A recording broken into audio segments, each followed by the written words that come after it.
Hello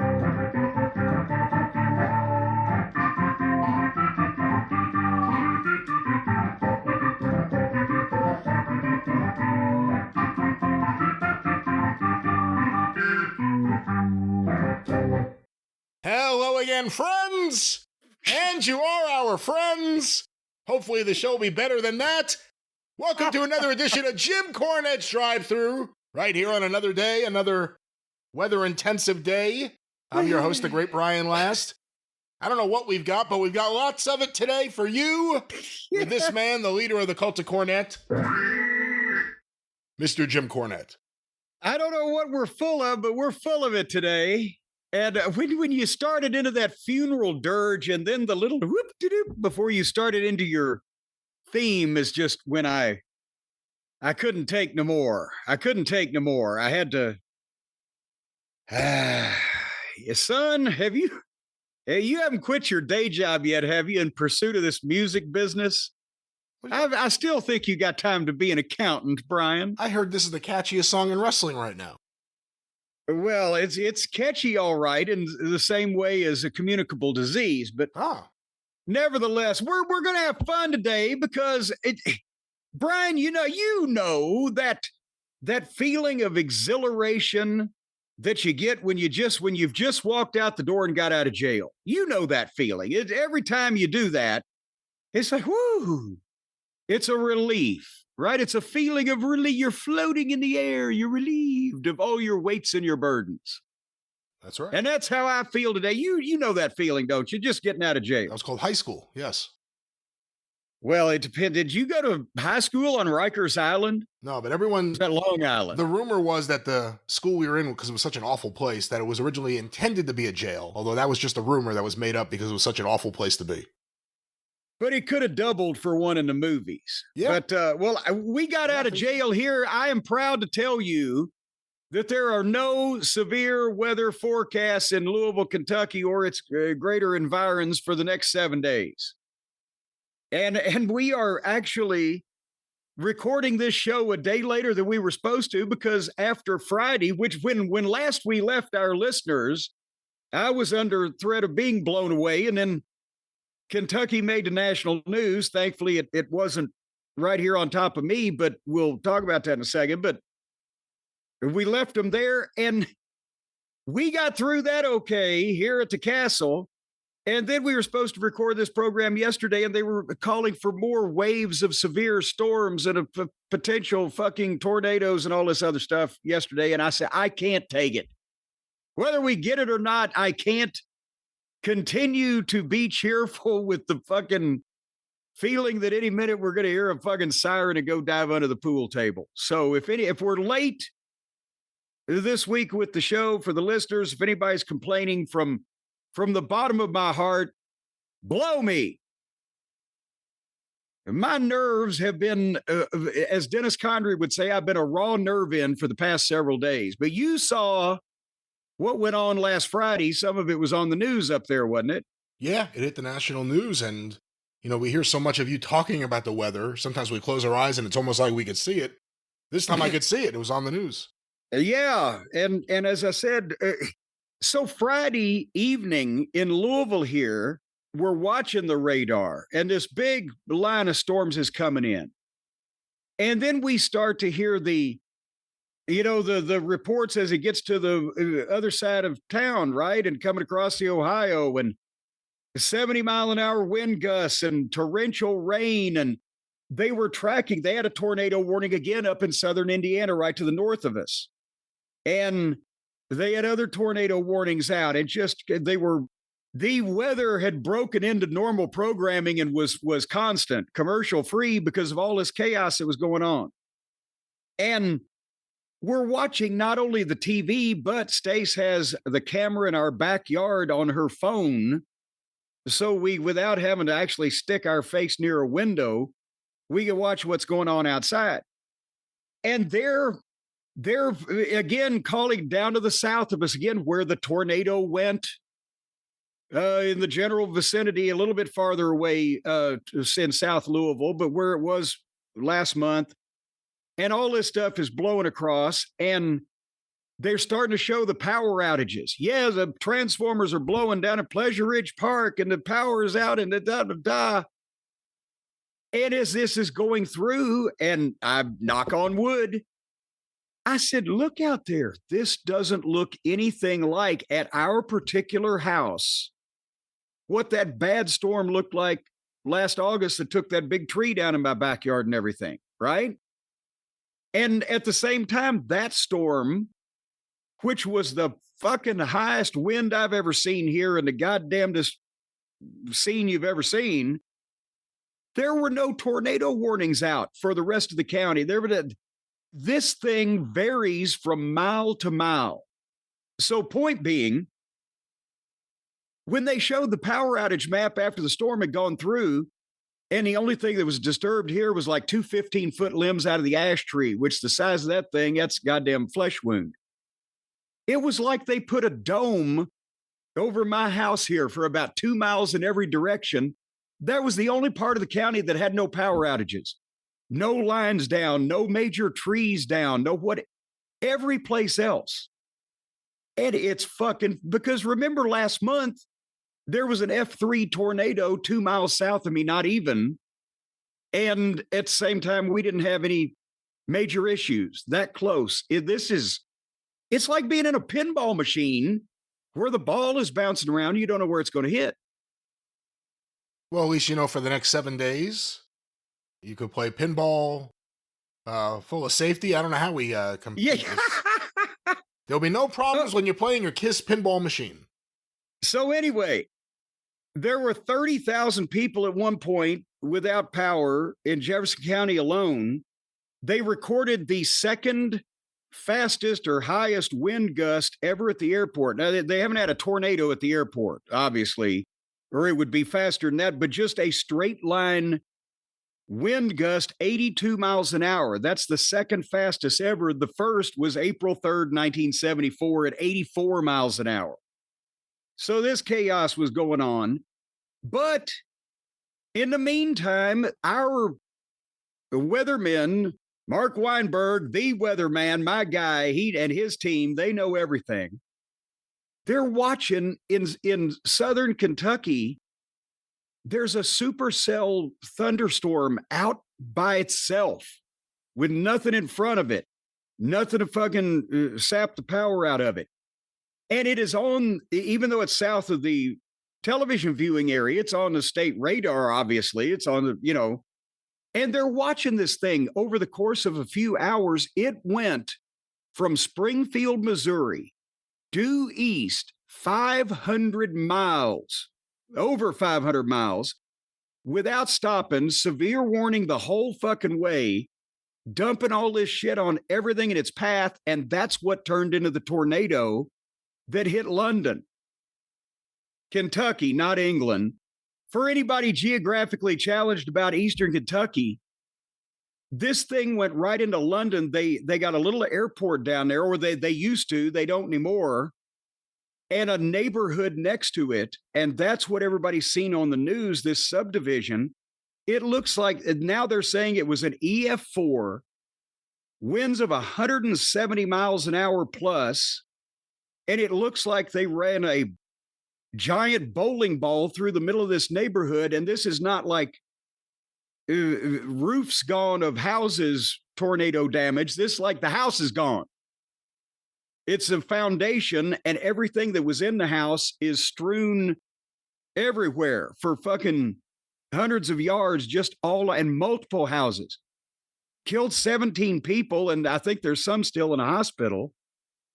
And they say it was almost a mile wide at the worst, which that's wide for a tornado. But when you see it went through the forest. You see these aerial shots of a giant green forest and suddenly there's just a fucking path through it. Like, pfft. So, and anyway, that's what hit London was that rogue supercell that are the most dangerous, because when you've got a line of them, they're eating off each other. But when there's just a lone like that, they've got nothing stopping them from doing whatever the fuck they want to do. So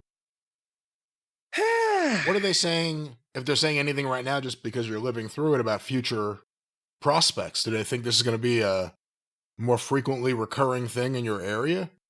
Well, I mean, the thing is, this is tornado season in this part of the country, and in another week or so, and then, I mean, shit can happen at any time. We had them in December a couple of years ago, but it's happening more frequently and with more of this vehemence. It's slightly shifting over, apparently, from Texas, Oklahoma, Arkansas, the old tornado alley. It's shifted over, they said, into the Mid-South area, like West Tennessee, and the Mid-South area down there in the Ohio Valley up here, which is not only more, in some cases, densely populated, because there's a lot of open space in Oklahoma, but it's more forested. These big trees, these giant forests, they don't have forests like that in Oklahoma, and or forested areas to the extent of this. And the trees flying around is what takes all the power lines down, and houses and cars, and lands on people and everything. So it can be more severe, even the same strength of storm. But because of the fact that we have destroyed the climate, all this stuff is shifting around. This one woman said, somebody, she's not sure whose washer and dryer slammed into the side of her house. And they don't know where they came from. And this other guy said he had a riding mower in his shed out back, and they found the riding mower a couple 100 feet away, but they still ain't found the shed. That kind of shit. So anyway, but now we're fine. If the sun is shining, the birds are singing. It's the drive-through. We're ready to go.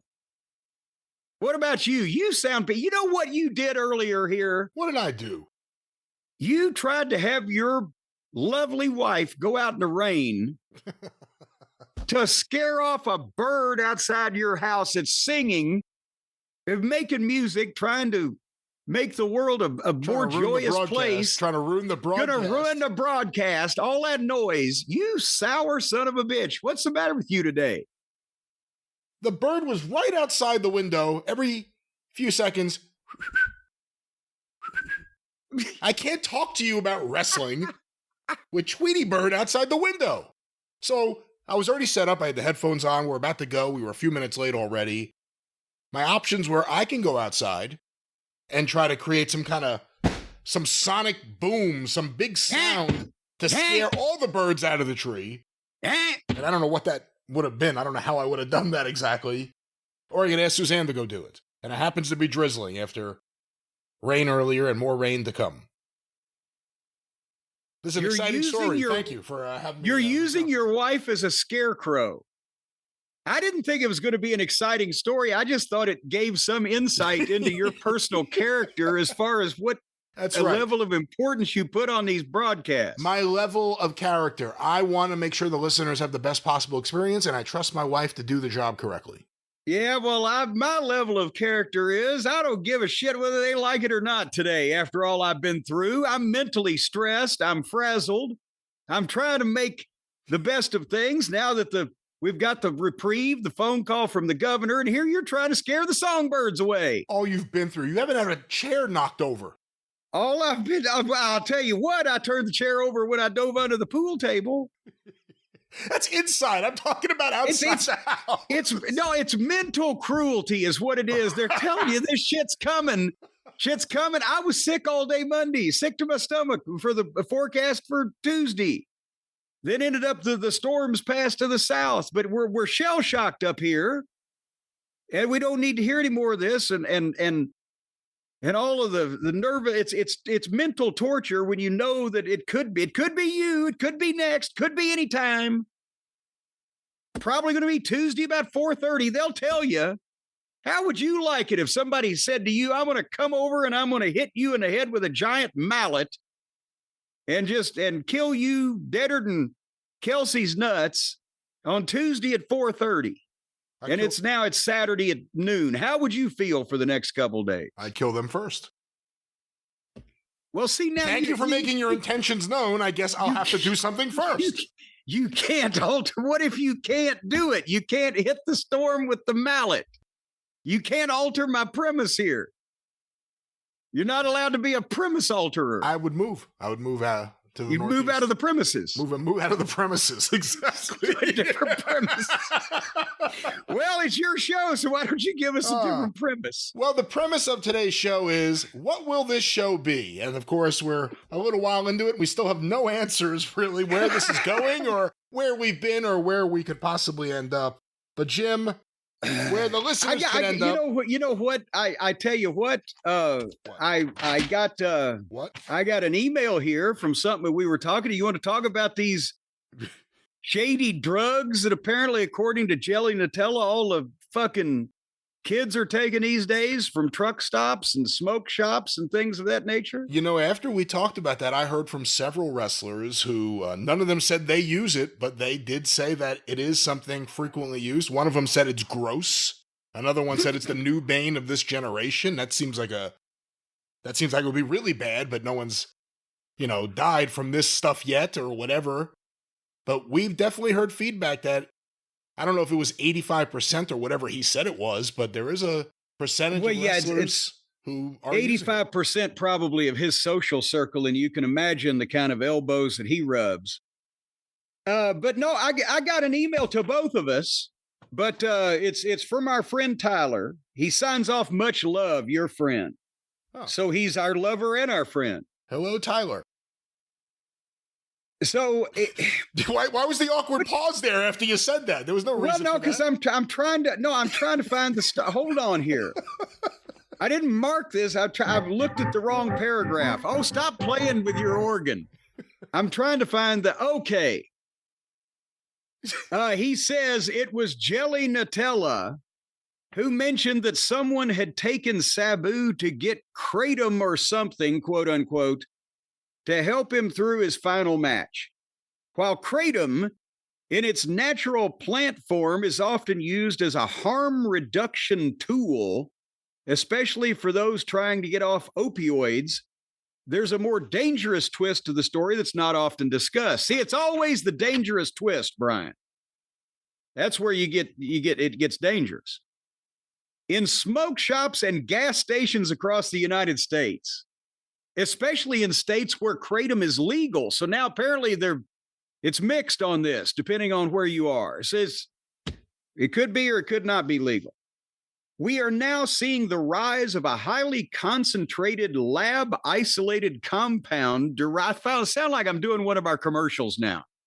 This is not a highly concentrated lab-isolated compound derived from Kratom called 7-hydroxymitragynine, commonly referred to as 7-O, and that's what we'll say from now on.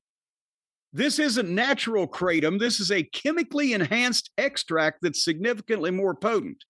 7-O binds very strongly to opioid receptors and is estimated to be several times more powerful than morphine. It's available legally in pill, vape, and candy forms for the kids. You know, the kid is little junior dipshit down the street, stubbed his toe. Give him some fucking super morphine. I'll have the Bela Lugosi gummies.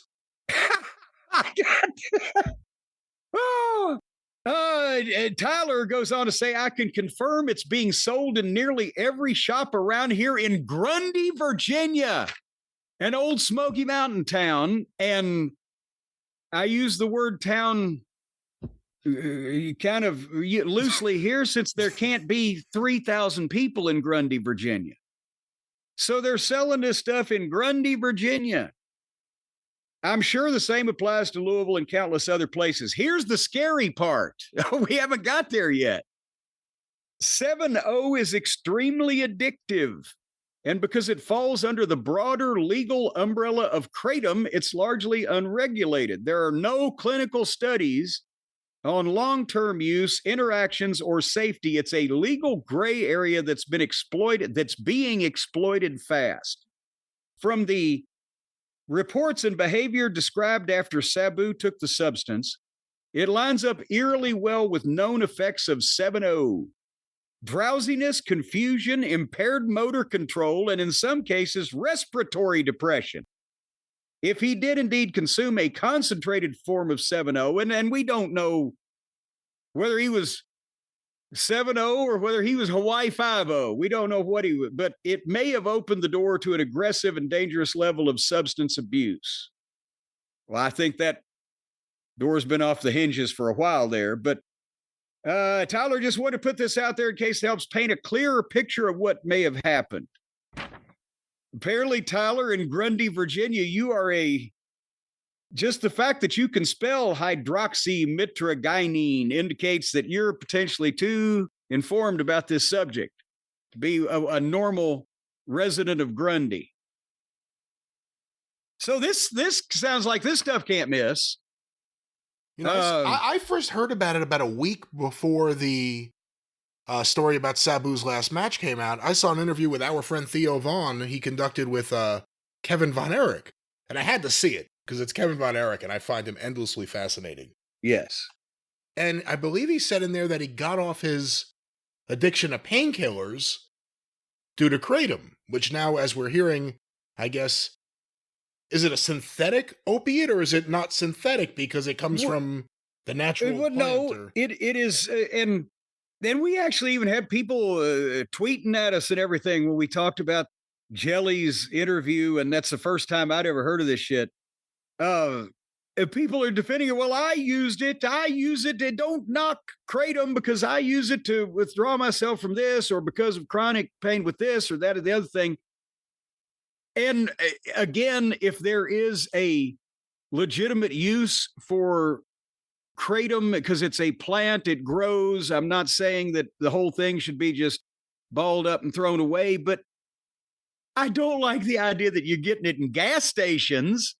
If it's in any way supposed to be a helpful drug, it ought to go through proper channels. And secondly, I don't care whether it helped you or not. It certainly didn't help the situation where a 60-year-old man with a history of multiple serious injuries and drug abuse was put into a no-rope barbed wire death match with a fucking idiot.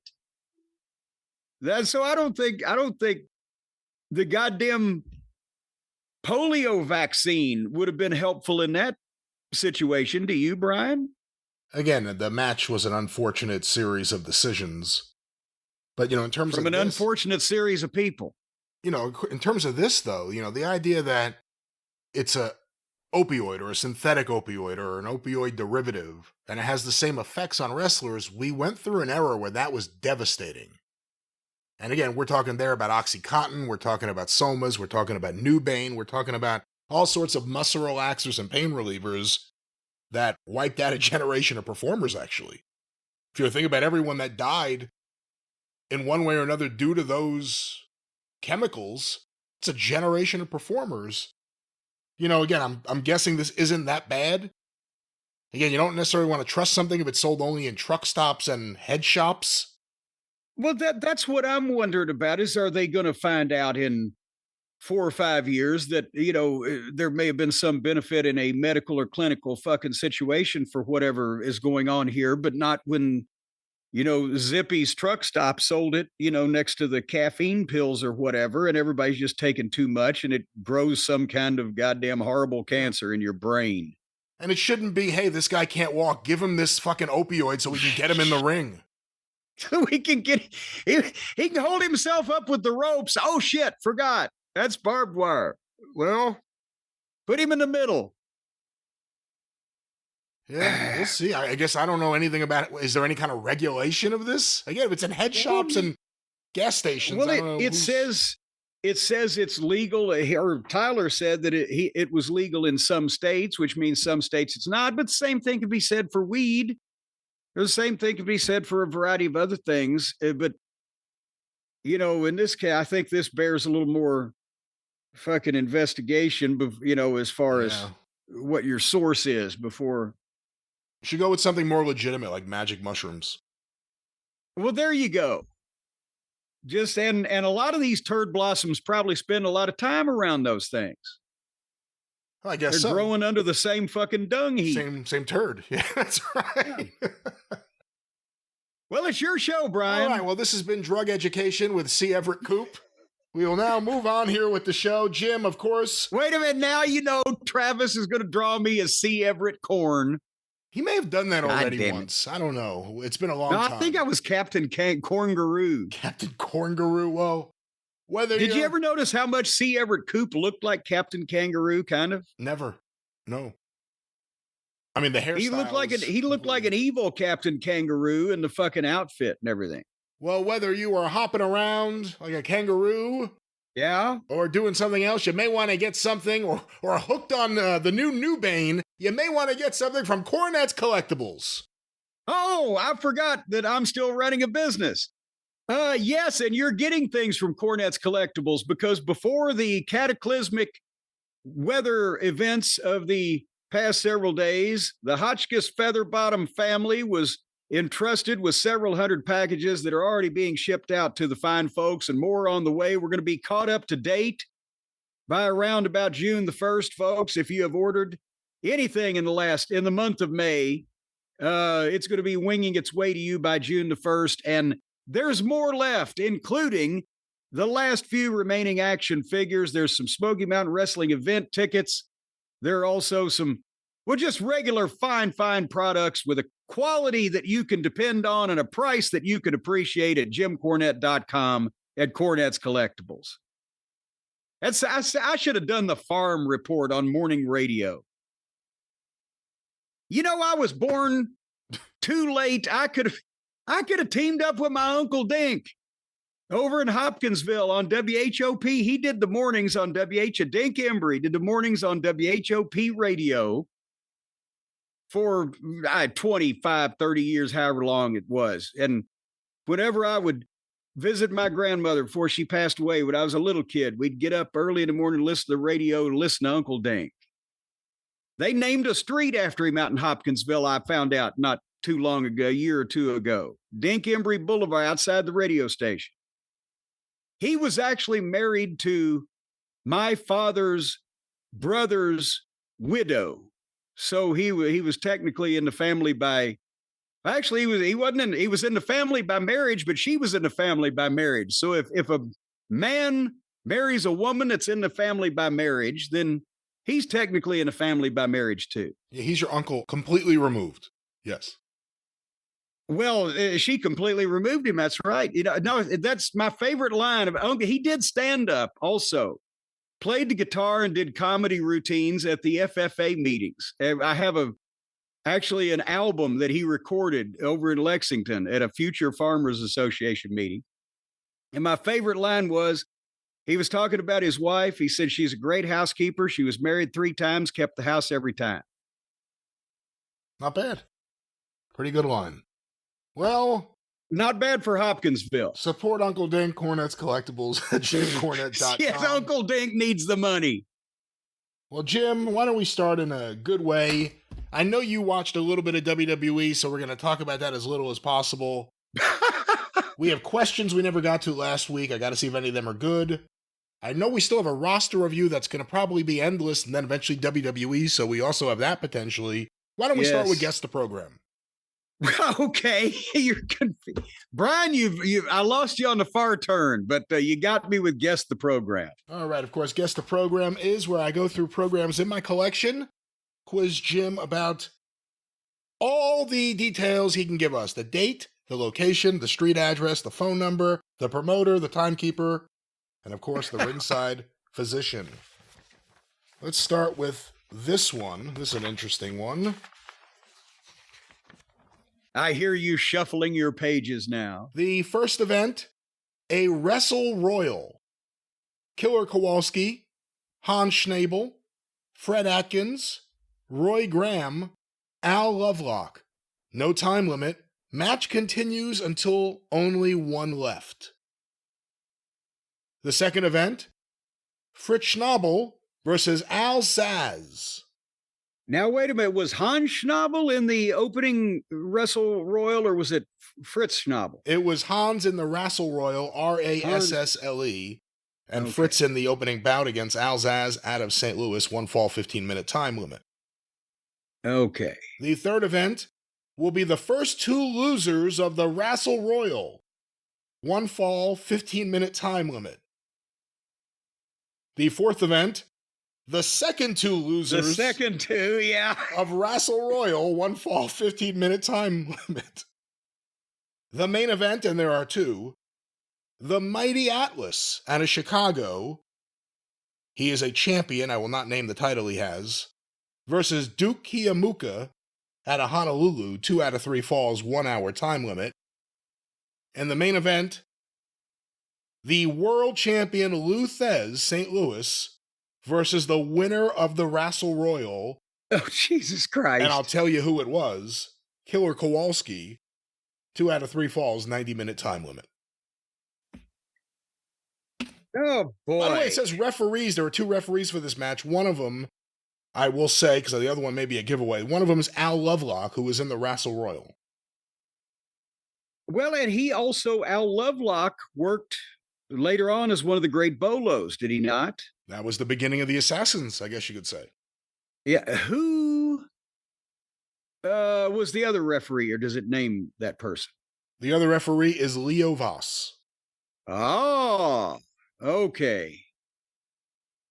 So, Killer Kowalski, obviously, everybody knows we need not go into his biography. Fred Atkins later on was a popular figure around Toronto, including being in, I think, in The Office for a period of time, and didn't he referee for a while? Which Graham was this? Was this Bobby Graham? Did you say? In the Rassle Royal, it was Roy Graham. Roy Graham. So might as well be Telegram. I don't. Poor Al Zaz and Fritz Schnabel were just in there to really kill some time so that the guys didn't have to come right back out and wrestle their singles matches out of the Battle Royal. The Mighty Atlas was Morris Shapiro. He was a bigger star probably than anywhere or at any other time off Chicago TV in the 50s, right? Duke Kiyamoka would go on to settle in Florida. Thez being the champion against Kowalski. We're in Texas because of Leo Voss, I would think. That's why I was trying not to give that one away. Uh-huh. You asked. But he's on the card. See? So I didn't cheat. So the question is, I don't think this is a lineup worthy of Houston, but we're somewhere in Texas, and I would have to think it's the mid 1950s. 1955 Corpus Christi.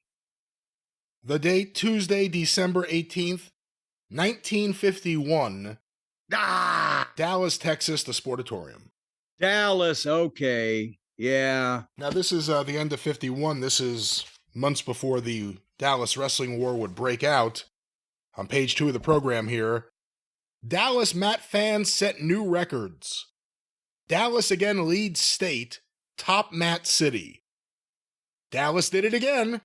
Once more, promoter Ed McLemore reports that more people went to the Sportatorium wrestling matches than did in any other large or small city in Texas. Since McLemore and matchmaker Doc Sarpolis took over 13 years ago, Dallas has shown a considerable increase. Even last year's record year was topped. The attendance average per card was 5,578. Jesus! Tonight's Parade of Stars and Championship program should considerably boost the average. On the last card of last year with Lou Thez in a title match, 6,288 was the attendance. So let's stop there.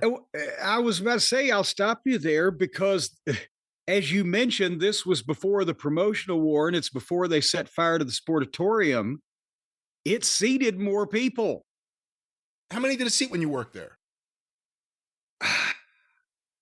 I'm going to say, see, they didn't give us a ticket, manifest or a seating chart or whatever for the sportatorium, especially, but the money with the ticket prices that they were charging and a sellout when we were there, which they were doing quite often on Fridays. I'd have to look in my book, but I remember it's somewhere around 30 grand.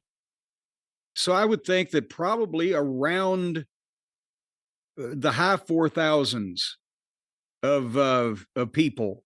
Some people you say the 5,000 seat sportatorium or whatever, but 40 something 100, 5,000, somewhere around there.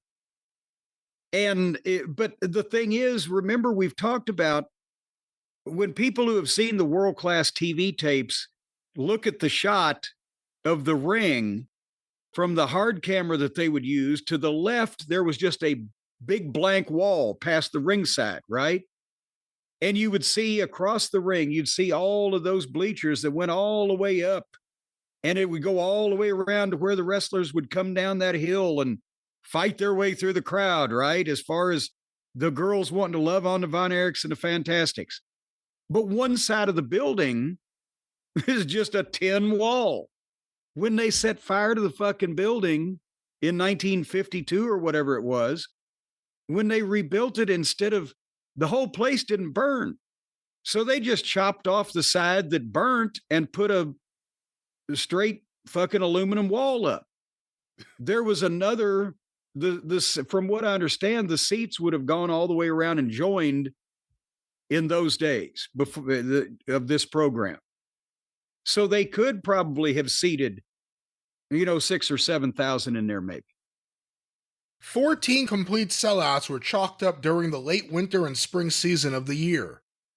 Even during the summer of 100-degree heat, the crowd still held up. And there was no air conditioning, not even in the 80s in that building. Much in the office, in Fritz's office, there was, not in the fucking arena. Headliners, the country's best wrestlers, account for this turnaround. The plans for next year are the same. A listing of wrestlers due here early next year isn't another story in this program. Wrestling has been good all over the country.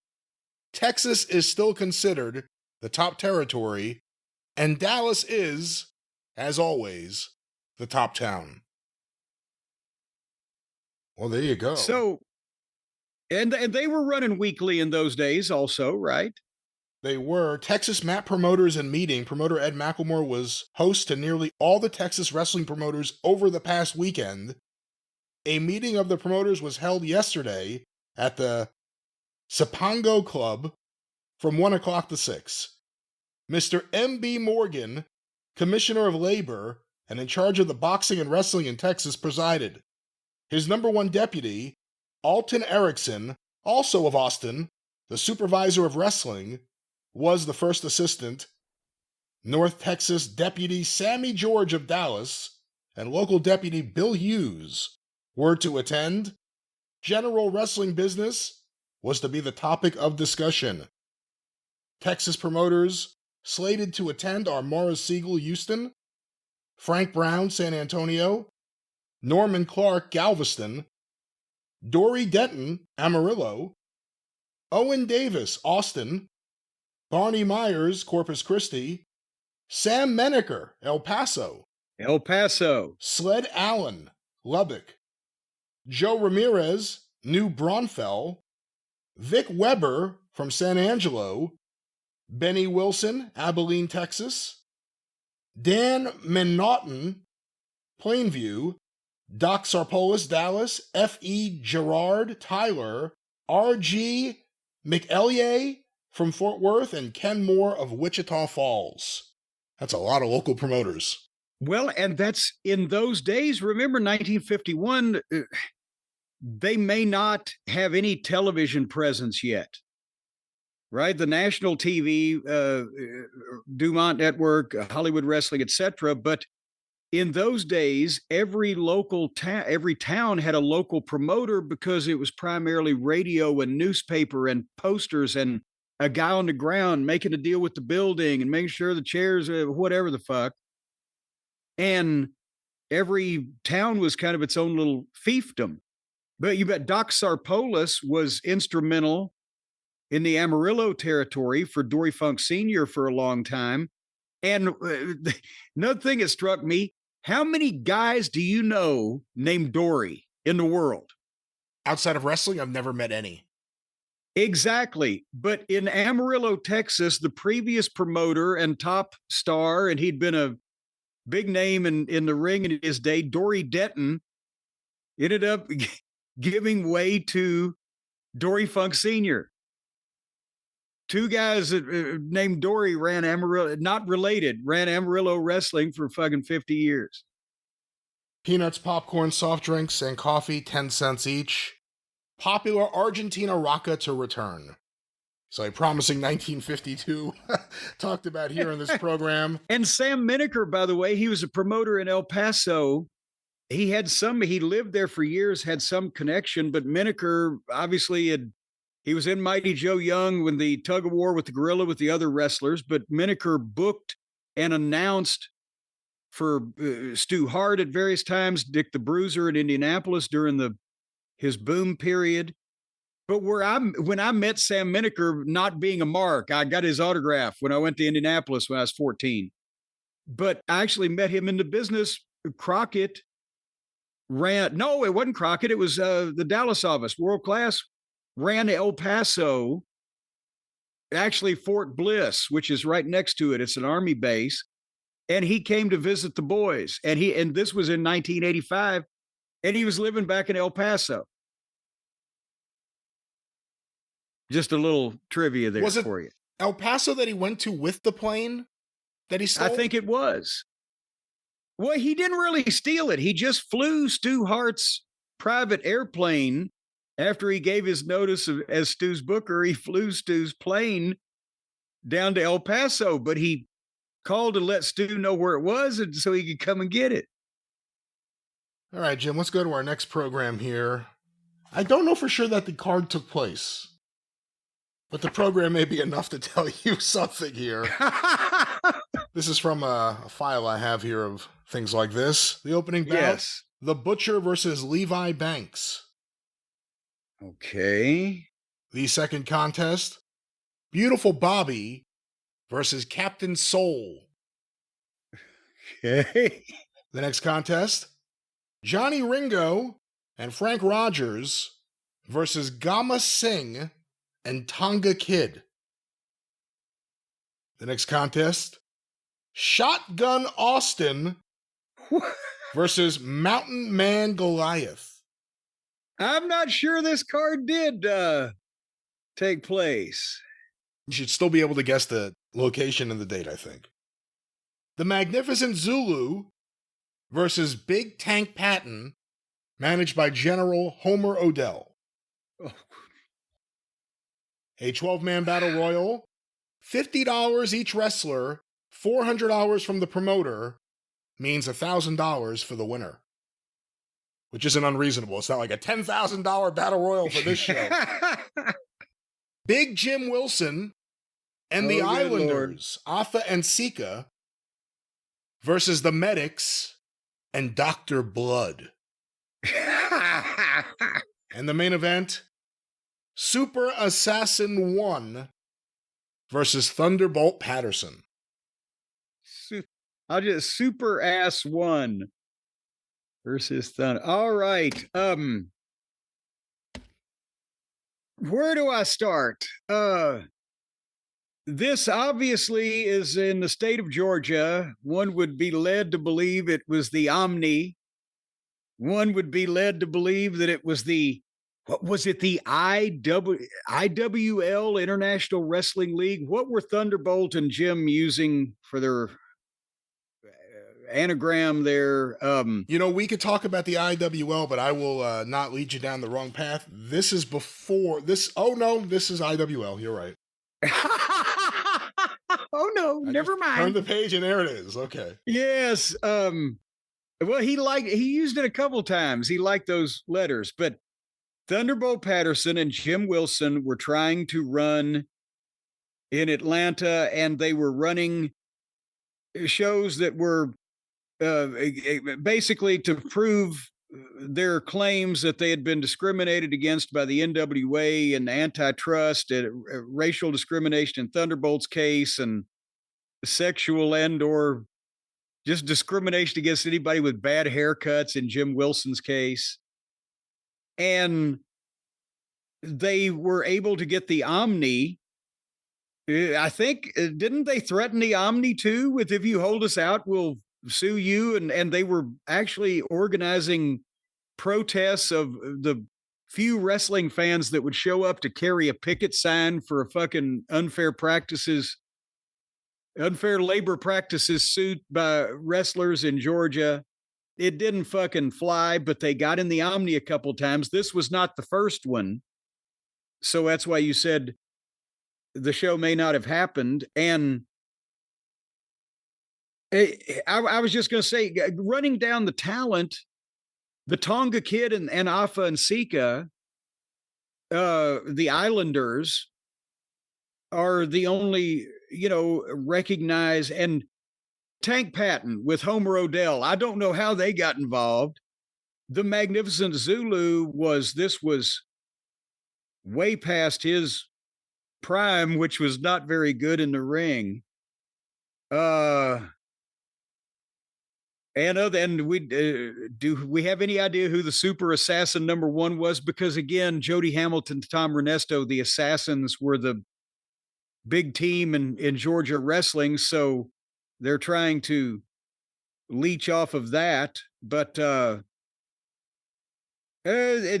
don't know if Shotgun Austin or Man Mountain Goliath ever made it. Johnny Ringo may have been a big star if he had kept with it. Would this have been Jesus Christ? That's the only thing I'm not sure of, because this is not one of their later. They tried again after this, I believe. I'm going to say because of Tank Patton, Homer Odell, and the Islanders at that point, I'm going to say this was 1979. Or is it 1980? The purported date, Saturday, October 12th, 1974. What? The City Auditorium, Atlanta, Georgia. You're kidding. Where did you find that? This program is astounding. Let me read a few things in here. I never knew they tried that this early. Before the City Auditorium. Not even the Omni. On one page, it says International Wrestling League Limited. On the next page, International Wrestling Limited. So I'm not sure exactly what the name is. Here's the National Board of Directors and the Executive Committee. The President, Thunderbolt Patterson. Homer Odell. Secretary is Pansy Burris. I'm not sure who this lady is. There's a picture of her here.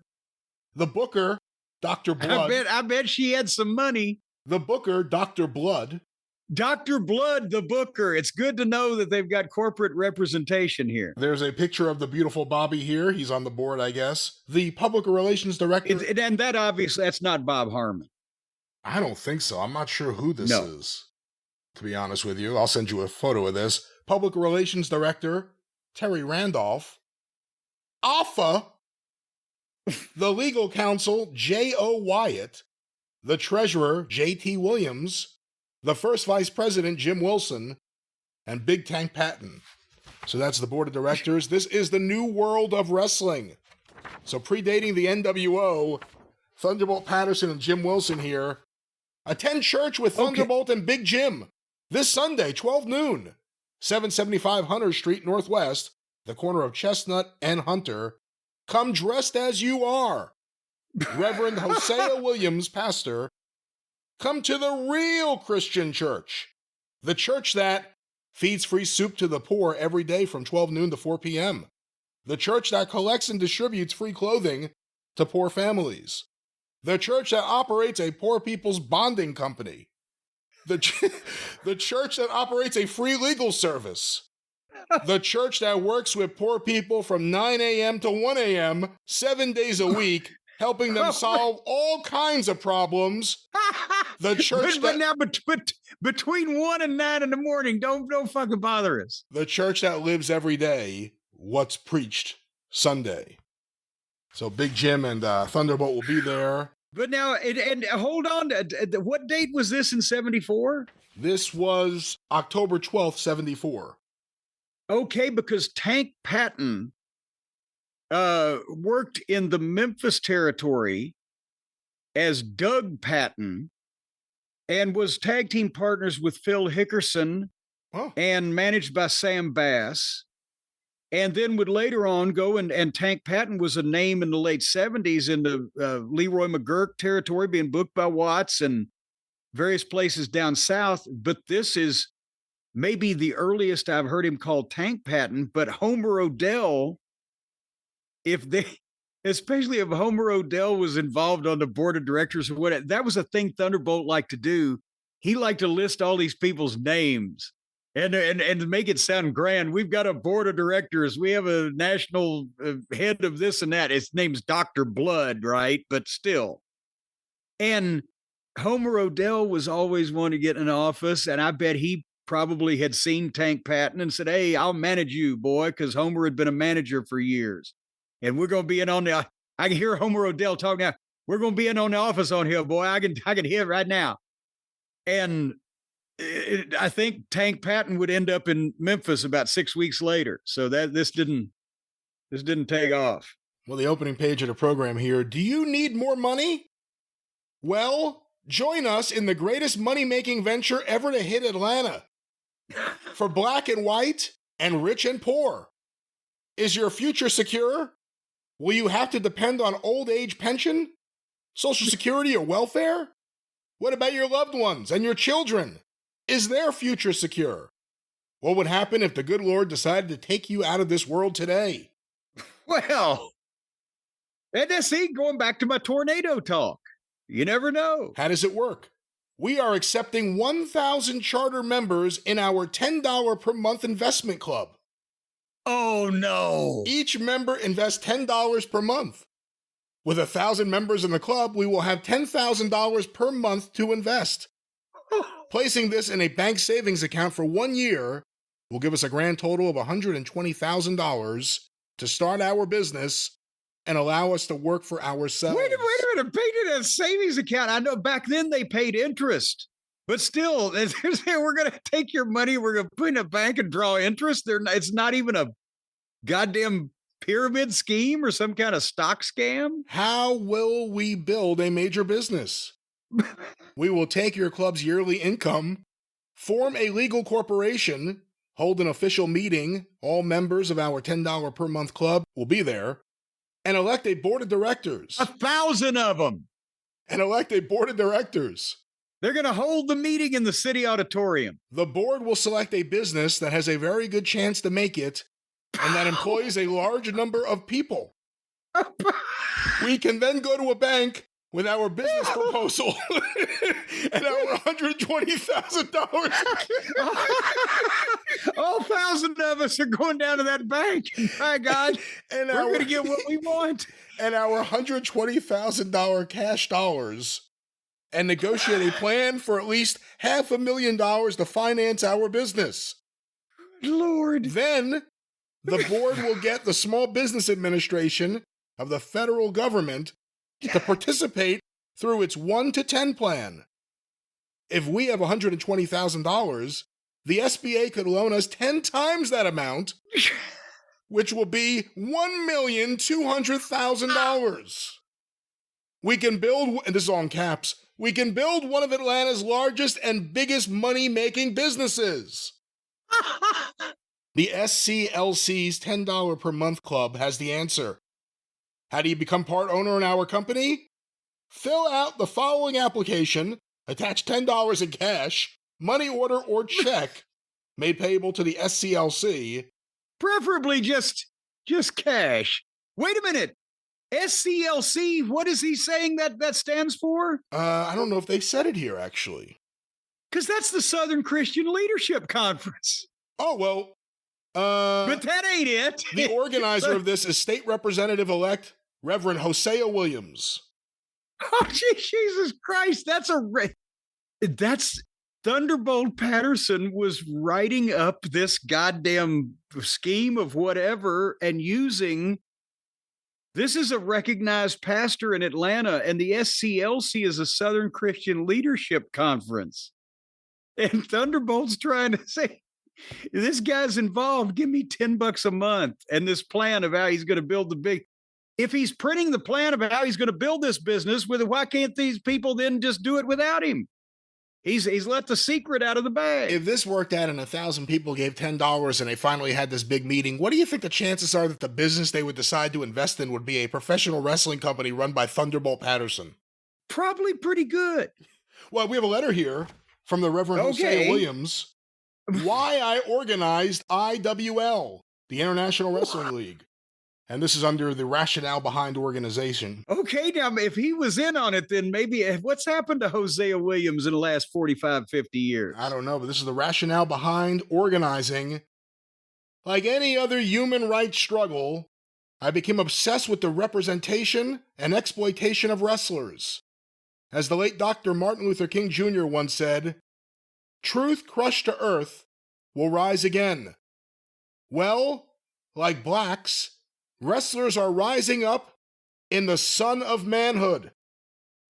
As I learned the truth about the enslavement of wrestlers, I could not help from yielding to what Victor Hugo said, "All the armies are not as powerful as an idea whose time has come." So with my organizing experience, backed up with the ability of the SCLC and the determination of wrestlers, together, we will not only economically emancipate wrestlers, but will elevate the sport of professional wrestling to a respectful height. Signed, the Reverend Hosea Williams. And then here's Hold on. I have just typed in his Wikipedia. He was a didn't die until the year 2000. American civil rights leader, activist, ordained minister, businessman, philanthropist, scientist, and politician. Martin Luther King Jr.'s inner circle. Oh, wow. It has background here. It has early civil rights activism, political career. He ran for senator, Georgia governor, etc. at various points in time. I'm looking for wrestling promotion. I'm not seeing wrestling promotion. I'm saying, well, when he ran for mayor of Atlanta, I'm not seeing, oh, wait a minute, hold on here. In 1974, Williams organized the International Wrestling League based in Atlanta, with Thunderbolt Patterson serving as president. And that's all it says. We have something here from Thunderbolt Patterson. Why I left the alliance. I love wrestling, as well as O.J. Simpson loves football, as well as Hank Aaron loves baseball. But wrestling promoters don't like me. It's not just me being enslaved and robbed. 99% of all wrestlers are dehumanized the same. It's not a racial thing. White wrestlers catch just as much hell as black wrestlers, other than in areas of promoting. There have never been any black territory promoters. Yes, I was making $60,000 a year, but according to the houses I was drawing, I should have been making $300,000 a year. And it's not just what promoters have done to me. I am more interested in what they have done and are doing to 99% of the other wrestlers. For the past 10 years, I've seen wrestlers mutilate their bodies, break their bones, and bust their heads for salaries that barely afforded their families a decent quality of life. Yes, promoters have made millions, but the wrestlers were paid pennies. And there's an official statement from Thunderbolt. At least he's consistent. The purpose of this, to liberate professional wrestlers, not only mentally, but also economically, and to make professional wrestling a free enterprise business. But, you know, at the same time, Can you believe that Thunderbolt Patterson was able to sell Hosea Williams on the idea of, well, he organized the IWL and then they didn't run anything and it didn't happen, but just that he was lending his Thunderbolt had a hell of a line to him. That this guy that was, running for fucking offices around the state was going to also be in a wrestling program where the guy said, what we're going to do is give us $10 a month, 1,000 of you, and we're going to put it in the bank and then this, that, and the other thing. What the fuck? Well, since we're on this topic, and it would be ridiculous to do this as another guest of program, I have another program here from the IWL Volume 1, Number 1. This is from a card that was purported to have been booked to take place at the Omni, May 3rd, 1981. Okay, I've got that one also. They may have given all the programs out because there was nobody there to buy them. 7 super matches, including the following wrestlers: Bob Orton Jr., Bob Roop, Ronnie Garvin, Rez Wheatley, Al Perez, Great Mahiwko, Mahiwko, Big Red, Lars Anderson, Gerald Finley, Ted Allen, Terry Gibbs, and it says here, Hovie Tillett, Hovie. And then the other 2 matches. Louis Tillett, by the way. And by the way, almost all those guys were people who lived in Georgia, guys in the business that lived in Georgia at that time. And the 2 matches listed, Big Jim and Chief Jay Strongbow versus the Samoans, and Thunderbolt Patterson versus the Sheik. And they had advertised Bob Orton Jr. and some of those names at the start that were with, at the time, or possibly maybe up until that point, had been with the Poffos in ICW, but that was right about the time that Roop and Orton bailed out of that and went to work for Watts in Louisiana, right? This is right around that period of time, correct? 1981. And the Sheik had been trying to help the Poffos because he and Angelo Poffo went back all those years, and he had really nowhere else to work. His territory, they'd closed the Cobo, etc. So he was trying to work with the Poffos as well, and was a big name in Georgia that Thunderbolt could bring in that was not worried about pissing off the NWA. Strongbow that's surprising because Jay Strongbow lived for years in Atlanta. Even when he was with the WWF, at that point, you'd know better than me. Was he still wrestling or was he already agenting? Oh, no, he was still in the ring at that point, wasn't he? That may be, again, if this was really him and his photos in this program, but if that was really him booked for this show, it probably would have been right before he came back with Jules Strongbow, not the original, but Jules Strongbow, and had that last run as a tag team as a babyface. I guess that would have been, what, 83? Yes. Yeah, that's right. But I'm surprised. Here's the thing. If he was booked on it, he wouldn't have wanted to have upset Vince Sr., where he normally worked for all of those years. And Barnett was still involved in Atlanta at that time. But did they just advertise him because Thunderbolt was like, get Strongbow. He lives in Macon, And again, the Samoans always seemed to like, or was this Alpha and Sika by this point? But they always seemed to like to help Thunderbolt. One more. And Big Jim Wilson. Say again. One more thing on all this. I have here a page from a petition. It looks for 60 signatures on this page. I support Big Jim and Thunderbolt's right to fight for NWA championships. We are issuing an open, public challenge for these matches. And there's a picture of Jim Wilson in the background.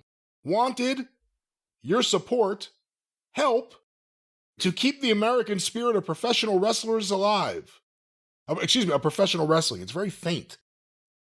Spirit of America in this country alive and in pro sports in my struggle to upgrade and reform pro wrestling by cheating American spirit, dignity, and honor. All right. That's... But now here's the thing. That was 1981, right? That's why when I heard the other one, I was thinking it was that round, and I said, that sounds like an early one where I said 79, 80 or whatever. But think about this. That was the first one, 1974, the second one, 1981. Same kind of thing, same names in some cases on the fucking card, and Thunderbolts railing against the establishment.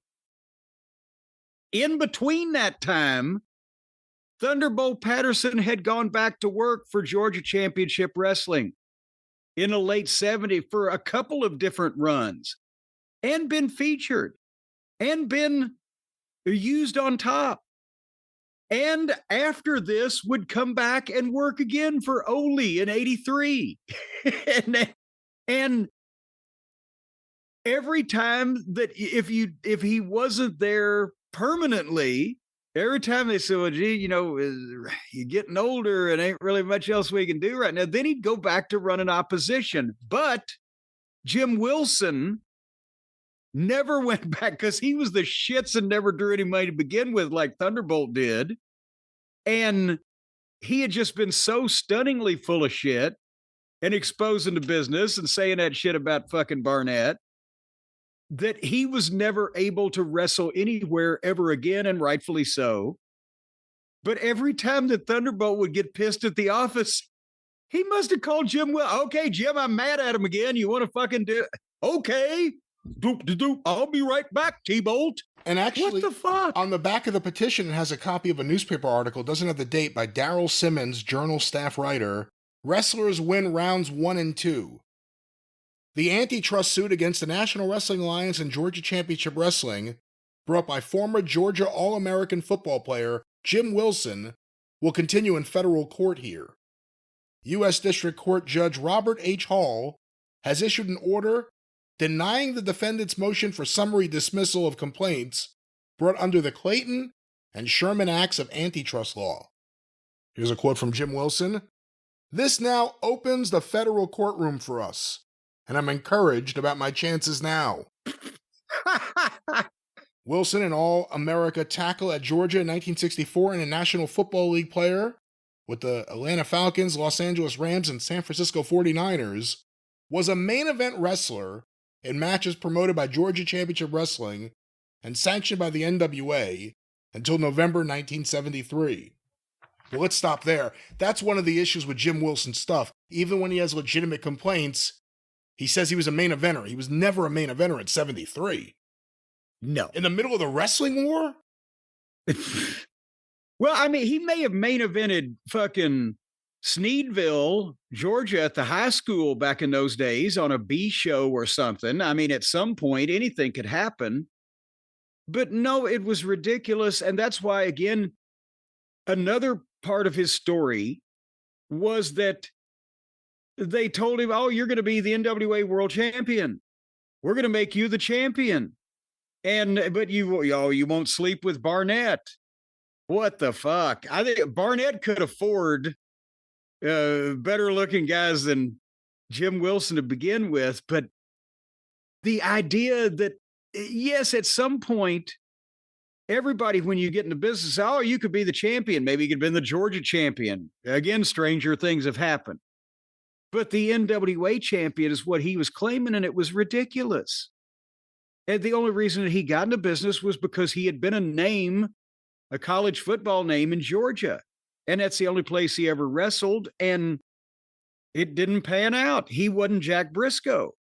But then he spent the next fucking 15 years suing everybody because they couldn't recognize his fucking greatness. Of everybody that's ever had a gripe about how they've been treated or screwed on money or whatever in a wrestling business, Jim Wilson wasn't one of them.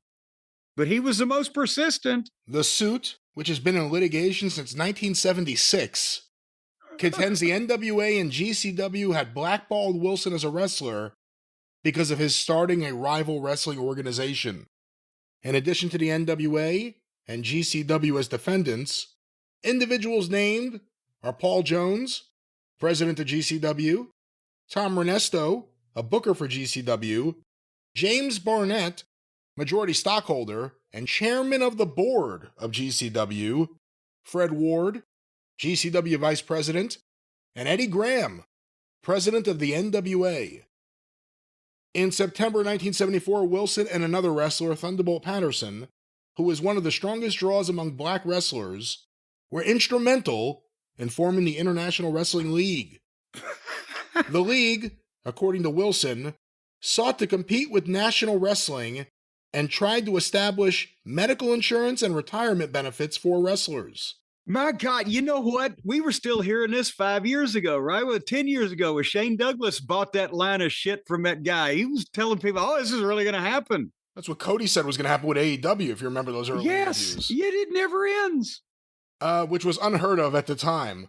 The founders also hoped, Wilson said, to develop sophisticated marketing techniques for jackets, bags, and other novelties, the proceeds of which would be used to fund the benefits. But Wilson's lawsuit maintains, in addition to systematically blacklisting any wrestlers who associated with the fledgling league, the officials of National Wrestling allegedly sabotaged the league's bouts and attempted to harass or bribe wrestlers into staying with National Wrestling as part of a conspiracy to restrain competition. The defendants I don't know, Brian. How you gonna sabotage Beautiful Bobby versus Captain Soul? I don't know, but that's that program. That went long. One more program. We can't end on that one. Should I give you a... They did. Should I give you a layup? Let me see.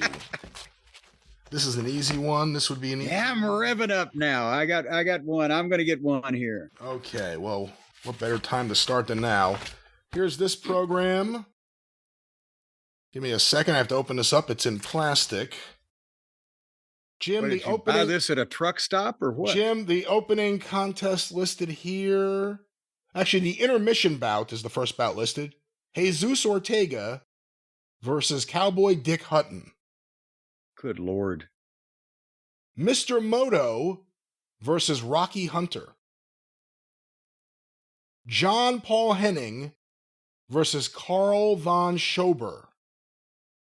Televised bouts. Oh, these were all televised so far.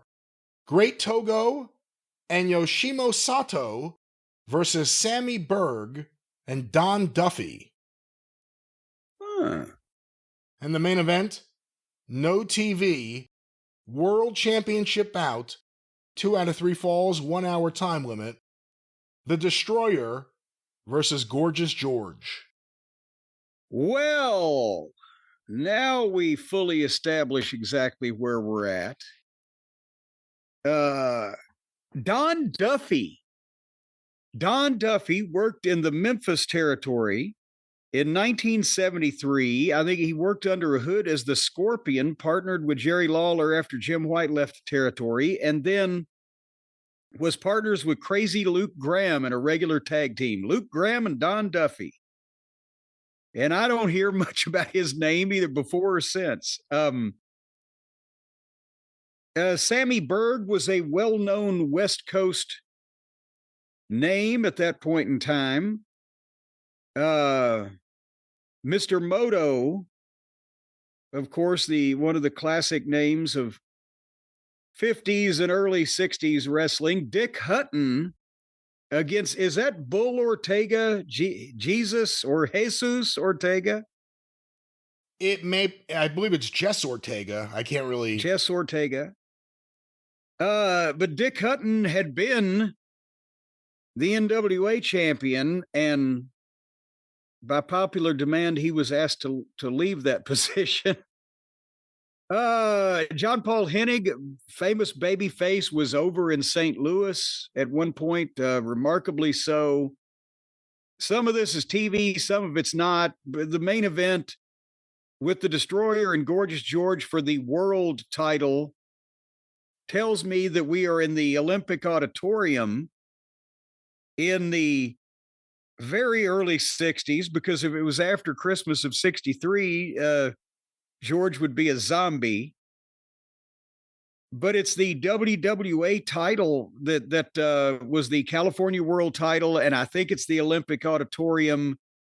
And I would say it would have to be, what is this, the period of time where George was kind of needing the bookings.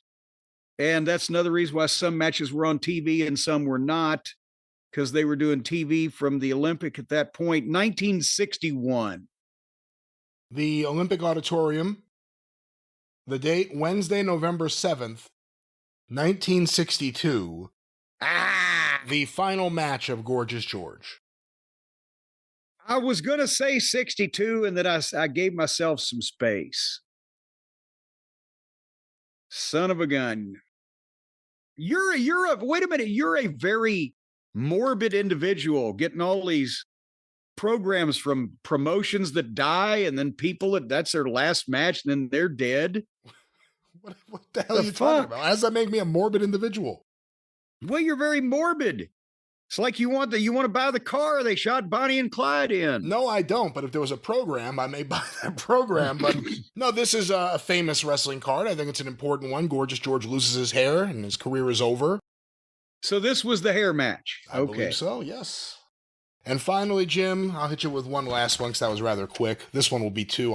Unbeknownst to me, I didn't realize that I bought a lot of 15 or 20 of this exact same program over and over again. The opening contest, Frank Lane versus Prince Iukea. The second contest, Coco Samoa versus Jack Hart. For a title I will not name, Tyree Pride versus Rip Oliver. Blackjack Mulligan and Kendall Windham versus Maha Singh in the Purple Haze. A bull rope match, Barry Windham versus Kevin Sullivan. And the main event, a lumberjack match, $5,000 appearance bond, Wahoo McDaniel versus Lex Luger. Ooh. Well, we are definitely in the state of Florida, and some interesting names there. Frank Lane was not Cowboy Frankie Lane, but it was a guy that used to work as Frank Lancaster. The Prince was the King Curtis's son, or was it his nephew? He was in the family, wasn't it? It may be Rocky. It may be his son. I'm not sure. There's no picture in here. Coco Samoa was the miniature Jimmy Snuka that worked as Sabu the Wild Man in Memphis in 1983, 82 and 83, the original Sabu. But most of the time he was Coco Samoa. He was often a baby face, but he was a great body, curly hair, the Snuka look, but only like 5'6". But Jack Hart was Barry Horowitz. Tyree Pride was the champion of the Bahamas, and they used him in Florida because they ran the Bahamas, and if they put him on the television, he'd be even that much bigger over there. Pun intended, because he was like, what Tyree Pride was like 175 pounds back when that kind of thing wasn't done, wasn't he? Am I remembering correctly? He was not a bigger guy, and I don't remember him wrestling too many places other than where he wrestled. Rip Oliver, of course, mostly known for the Northwest and Don Owens promotion, Portland. And he was the guy that Billy Jack brought with him to Dallas that was featured in the Billy Jack Dark Side of the Ring. And of course, Blackjack and Kendall. And that narrows down the year here just a bit, as does our main event, which we'll get to. And Barry Windham being on a card against Kevin Sullivan. And then the lumberjack match with Wahoo and Luger, that puts it, Luger didn't start until 85, and he was in Crockett by 87. So that really narrows our time frame. And from the size of this card and the names on it, even though they weren't doing super business at that point, this was right before Crockett bought Florida. So I'm going to say 1986. And is it Miami? Is it St. Petersburg? Is it Jacksonville? Let's go with Miami in 1986. The date, Friday, November 29th, 1986. Fort Lauderdale, Florida, the War Memorial Auditorium. Son of a bitch. I was 30 miles off. The front page is Abuddin awaits within. What new madness has come upon the Prince of Darkness and his followers? What secrets did Kevin Sullivan learn on his visit to a remote South Sea island, location which was once thought to be a land of paradise? That's some tortured grammar. Male chauvinist pig of the month, Maha Singh. Big Gloria tells all. November is drawing to a close, and of course November is the month in which Thanksgiving occurs. Thanksgiving Day is traditionally celebrated by having turkey for dinner, which reminds me that there is one turkey who probably didn't get invited to dinner by anyone.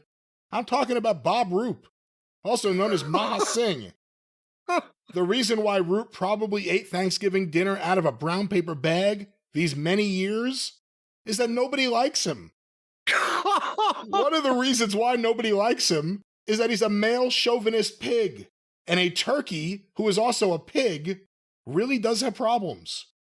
Thus, it seems particularly appropriate that the male chauvinist pig of the month for November be none other than the one who combines the attributes of both barnyard creatures, Bob Roop. Woo! Well, there it is, another fun, successful edition of Guess the Program, and of course, Jim. Yeah, I just always found Roop a little sour, but I didn't know that he was both a pig and a turducken or whatever the fuck. But yes, Brian. Well, hold on. What do you make of the fact that he wasn't brought in, or around this period of time, or in '87 at all? Because so many of the people who were working for Florida, Dusty would bring in. Barry Windham, Lex Luger. Again, those are young main eventers, but Kevin Sullivan would make it up there. Roop never made it out of Florida again. Why do you think that is? Well, do you remember that when Crockett took over the Atlanta office in '85, Roop was there.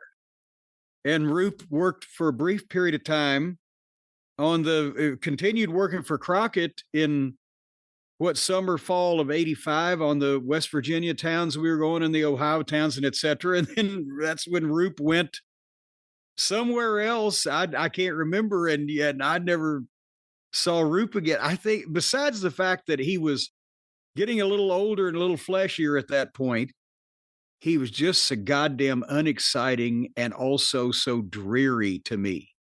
It's like he was always just, we call Bobby and Dennis and I called him Droopy Roop.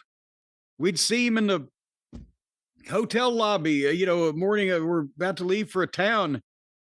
Morning, Bob. Morning, boys. And plus I believe that because Slater had been the booker for the Atlanta end when Crockett first absorbed that, and Dusty, relieved him of that. I think Roop thought he was going to get in the office. I don't think Dusty wanted Roop in the office, and I think they parted ways, something like that. Yeah, I don't know what that relationship was like. They were both big stars in Florida. I once asked a wrestler, and I won't use their name, about Bob Roop, like, why wasn't he a bigger star or whatever? And the answer I was given was, nobody wanted a chubby Jack Briscoe. But Jim, that was Guess the Program, and maybe one day I'll say, I have so many programs, I have extras, I need to sell some of these. Or perhaps mom and pop businessman out there says, I have so much stuff, I need to start selling them. Or maybe they start a business.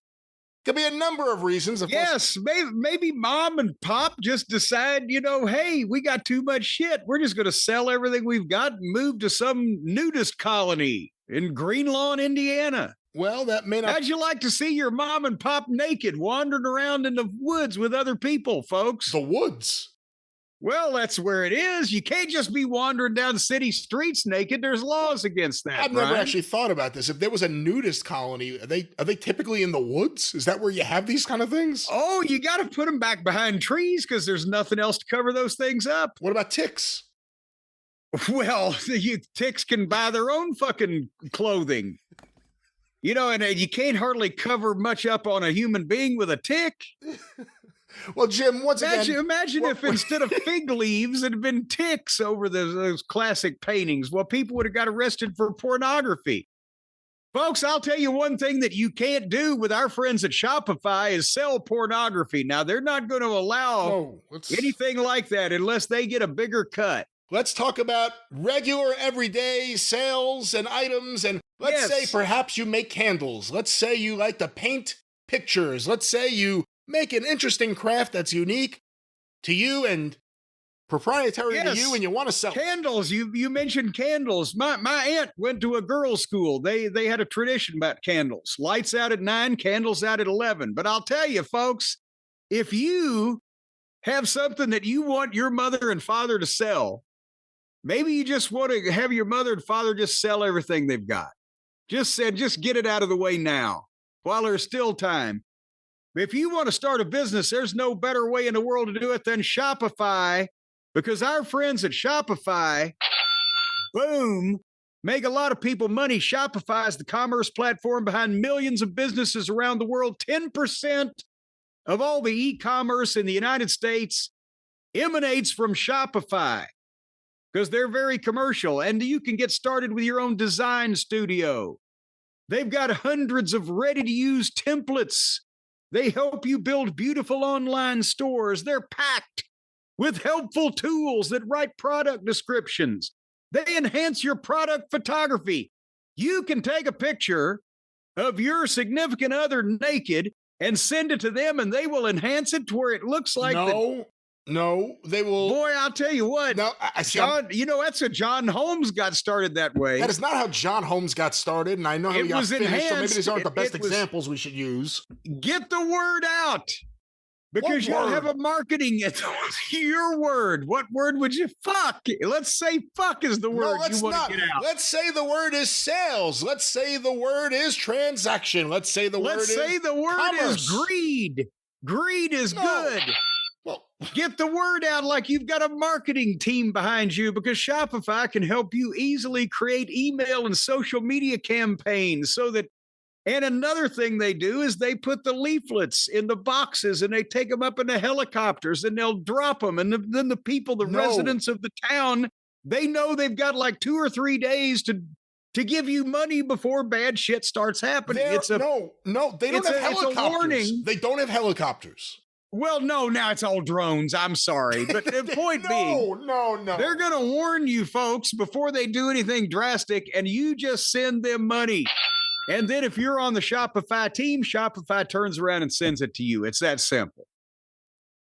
And you got a nice town there. It'd be a shame if anything happened to it. Folks, wherever let's say you don't even want your mother and father to sell all their possessions. Oh my God. What? Let's say you just want your wife to get the hell out of town and sell all her stuff. Or if you've got an idea about making the candles or the bath salts or the bath bombs or whatever, although that seems to me, the bath bomb business, I never understood that, because it seems like if you're already in the bath and then you bomb it, shit would happen to you. But people sell those now. Let's talk about an actual example that won't get us in trouble, of course. The official Drive Thru shirts, and we have a new series of designs about to come out. Our store is powered by Shopify, and they could power... Well, there you go. They could power your store, whether you are a ma or a pop or just a little kid, or, well, I guess not. That's not the best example. Well, now you see, the child of mom and pop. Child is the father of man. You always get on me for saying that these child labor laws are outdated. We ought to go back to the days when the kids at 5 or 6 were able to learn self-reliance and a trade. No, we shouldn't. But at Shopify, they don't have to dig ditches. They can just sit and type in code all day. There are no children laborers at Shopify. I opened the door and now I got to shut it. But of course, what they have there, what they could do for you is really what I'm talking about, ladies and gentlemen. What they could do for you, no one could do for you. And you want Shopify? Nobody else. Shopify could be on your side for just $1 a month, Jim. Yes, they can, because that's a trial period during which time they check you out. If you're not put on trial by the end of that 1 month period, then maybe they'll take you on as a client. But you can sign up for a $1 a month trial period right now and start selling today at shopify.com/Drive shopify.com/JCE, shopify.com/JCE. You get the $1 a month trial period. You see all the different ways that Shopify can help aid your online business and make you money. And then you determine whether or not that you would like to continue with this money-making opportunity. And, if you don't, hey, there's no shame in that whatsoever. You want to be a bum, living on the bounty of the county for the rest of your life instead of going out there and creating an empire for yourself, no hard feeling. Imagine if Thunderbolt Patterson at Shopify. That's the thing. He could have sold these grand ideas that he had on the internet. These $10 subscriptions for his investment club. And then he could have put it in the bank and drawn interest. And then imagine that if you go to the bank with that money, then they'll give you more money. Who are you with? Are you with Lehman Brothers or who do you invest with? I invest with Thunderbolt Patterson. Thunderbolt Patterson is my financial guru. And I'll tell you what, when he talks, people listen. So when Shopify talks, folks, well, we haven't, Shopify doesn't talk. Shopify's actions speak for itself. So whether you can sell stuff with Shopify you don't even have yet. You think you're going to get something, just go ahead and sell it on Shopify. When it comes in later on, just forward it on through to the people. Shopify.com/JCE. That's right. We trust them. They power our store. They can power yours. Shopify.com. That's right. Whether you're on top of the ladder or on the bottom of the ladder, they'll power the top or they'll power the bottom. Once again, finally, Shopify.com/JCE.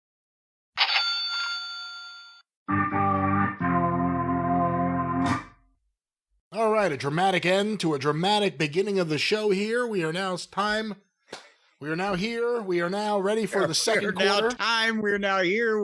We've ended the beginning. It's all downhill from here. Jim, let's talk a little bit about modern wrestling as it airs on TV or whatever we call it nowadays. As it unfolded the other night. And I've got to say, for one thing, SmackDown last week, I read the recap. That's when we were in the middle of determining whether we were going to all die or not. So I read the recap. There was nothing earth-shaking, and there's more important things going on. So we're trying to catch up now. We're going to start up with Raw on May 19th. That was a Monday night on the Netflix. And boy, howdy, this thing's gotten awfully long. Some highlights of this were AJ Styles and Penta going about 30 minutes with Finn Balor and JD McDonough. They had a multiple women's Money in the Bank qualifier. They had Sheamus versus Grayson Waller. They had a lot of commercials, a lot of spots. And before we talk about the good segments and or unfortunately the controversial segment or the one people are talking about, you said it best when you sent me an email that you got that they sent out to people as a promotional tool to try to make them watch their television. And it was like they advertised every mid-card person wrestling that you could find on their roster and nothing appealing. The matches are just in between the segments with the stars coming out and becoming orators. And it's kind of just coasting now, isn't it? Yeah, they keep sending out this email preview of SmackDown and Raw, and NXT also, actually. And they're now convincing me not to watch their shows. And these ads, like you said, and I hate to classify anyone as mid-card, people are over. People are buying tickets. This may be just me. But they put all these people in there. It's like if the Attitude Era did the same thing, but you didn't have Austin or The Rock or The Undertaker or Mick Foley. You can list everything else on the show except for those four. And I know that, sometimes you want a guy to do a surprise run-in. Certain guys are not being booked on the show right now. Cody's obviously repairing himself or whatever. But it's the same characters week in and week out. And that's always been wrestling, but that was always when wrestling was a 1-hour show. 3 hours of nothing really moving and matches that are just matches, but I don't know. Again, it may be just me. I'm just not into it right now. And the emails they send out to hype me up on their television shows have been the preview I needed to say, I'll just watch the Mets, and the other monitor in the office doesn't really need to be on. And that's the thing. We'll probably do it on, I've got a list of some of the gates they've been doing lately. We'll probably do that on the experience, but they're making money hand over fist. But this is not a thrill ride for 3 hours of SmackDown on Friday or 2 hours and 30 minutes of Raw on Mondays, as much as it is a chance to see one kind of sort of angle, and otherwise the guys are doing personal appearances and talking you into the building for their next fucking match, which is not going to be on that show that you're watching. And I know that's part of wrestling, but it just seems like everything takes so fucking long to accomplish. I'm getting older, Brian. I don't have just unlimited amounts of time to spend having Logan Paul and Gunther have a therapy session, for 15 minutes. That's what they started the show off with, and it was good. Logan Paul is an excellent heel personality. He's got attitude in his promos. He can talk. He's got the facial expressions. He's an obnoxiously strutting body language type of heel. And, he's doing a good promo. But he's cutting a promo on Jey Uso, and he disrespects Gunther in the process because obviously we know who Jey beat for the world title. So Gunther comes out because Gunther gets the winner of Logan Paul against Jey 3 weeks from now on Raw. Maybe. Why is Phoenix a big deal? Why are they giving us a main event in Phoenix? By the time we get to Phoenix, will he still be champion? But he gets the winner of that match from Saturday night's main event on Raw. And the fans are into Gunther, chanting, "You tapped out at Gunther." And they're into just booing Logan Paul, so they had reaction here. But Gunther is kind of the nominal babyface. You seem so sure that you can beat the guy who beat me, so you think you're better than... It's like the Mendelbaums. You think you're better than me? And then Gunther, for English being a second language, can speak better than the guys whose English is the first language. And he put him over and suckered Logan Paul into thinking he was complimenting him and saying, "I could learn from you. You're a self-made social media megastar. You can teach me about the marketing and the social media, because to you, it's business." See, you like my Gunther accent? It's not terrible. It sounds just like him, doesn't it? Not bad. Well, to you, it's business, but to me, it's personal. Beating Jey Uso is personal. So if you take that away from me, I'm going to take it personal. And then he said, basically, I don't like being respected by non-wrestlers. And everybody, woo. At least Pat McAfee showed some fucking heart. You have no heart. And if you beat Jey and take that rematch away from me, I will eat you alive. And then Gunther walks out on him. And once Gunther's out of the ring, Logan Paul starts, "Oh, come on, big guy. You going to leave? You going to leave?" And suddenly Jey Uso's in the ring behind Logan Paul. He turns around and gets super kicked. Boom. And their poor old Logan Paul is colder than a banker's heart. And Jey told him that he'd see him Saturday and he'd see Gunther in Phoenix. Why does Phoenix get all the goddamn good stuff, Brian? I don't know. The dry air? Well, that wouldn't have anything to do with it. For heaven's sake, the dew point would have nothing to do with the level of card that they're putting into Phoenix. Is it some kind of anniversary? Maybe what's going on here? Maybe they have cheap Kratom. I don't know.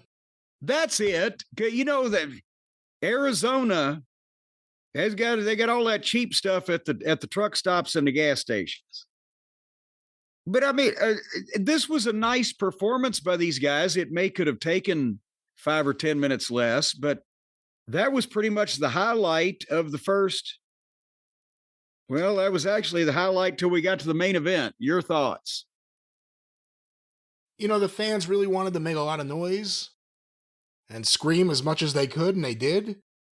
And it created an interesting dynamic, and I thought the stuff with Gunther and Logan Paul, again, it's one heel talking down another, but it was interesting. And I agree, it was the highlight of the show. And I didn't watch too much more of the show, and I feel better for it.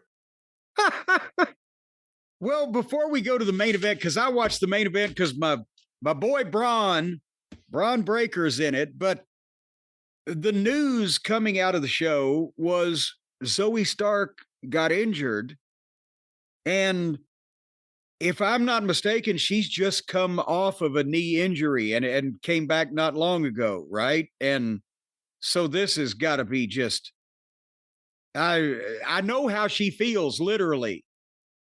And I'm not being a smartass when I say it because of the knee injuries. And in my case, I hurt one and then had just got that one okay and hurt the other one.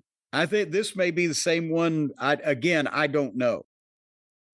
But everybody was trying to analyze what happened, and we still don't know what the specifics of the injury are yet. I don't know if it's knee, if it's a broken bone, of what the fuck it might have been. It looked like the knee. But it was a 3-way with Rhea Ripley and Zoe Stark and Kairi Sane for the the winner goes on to the Money in the Bank thing, qualifier, whatever. But it wasn't a ladder match, it was a regular 3-way.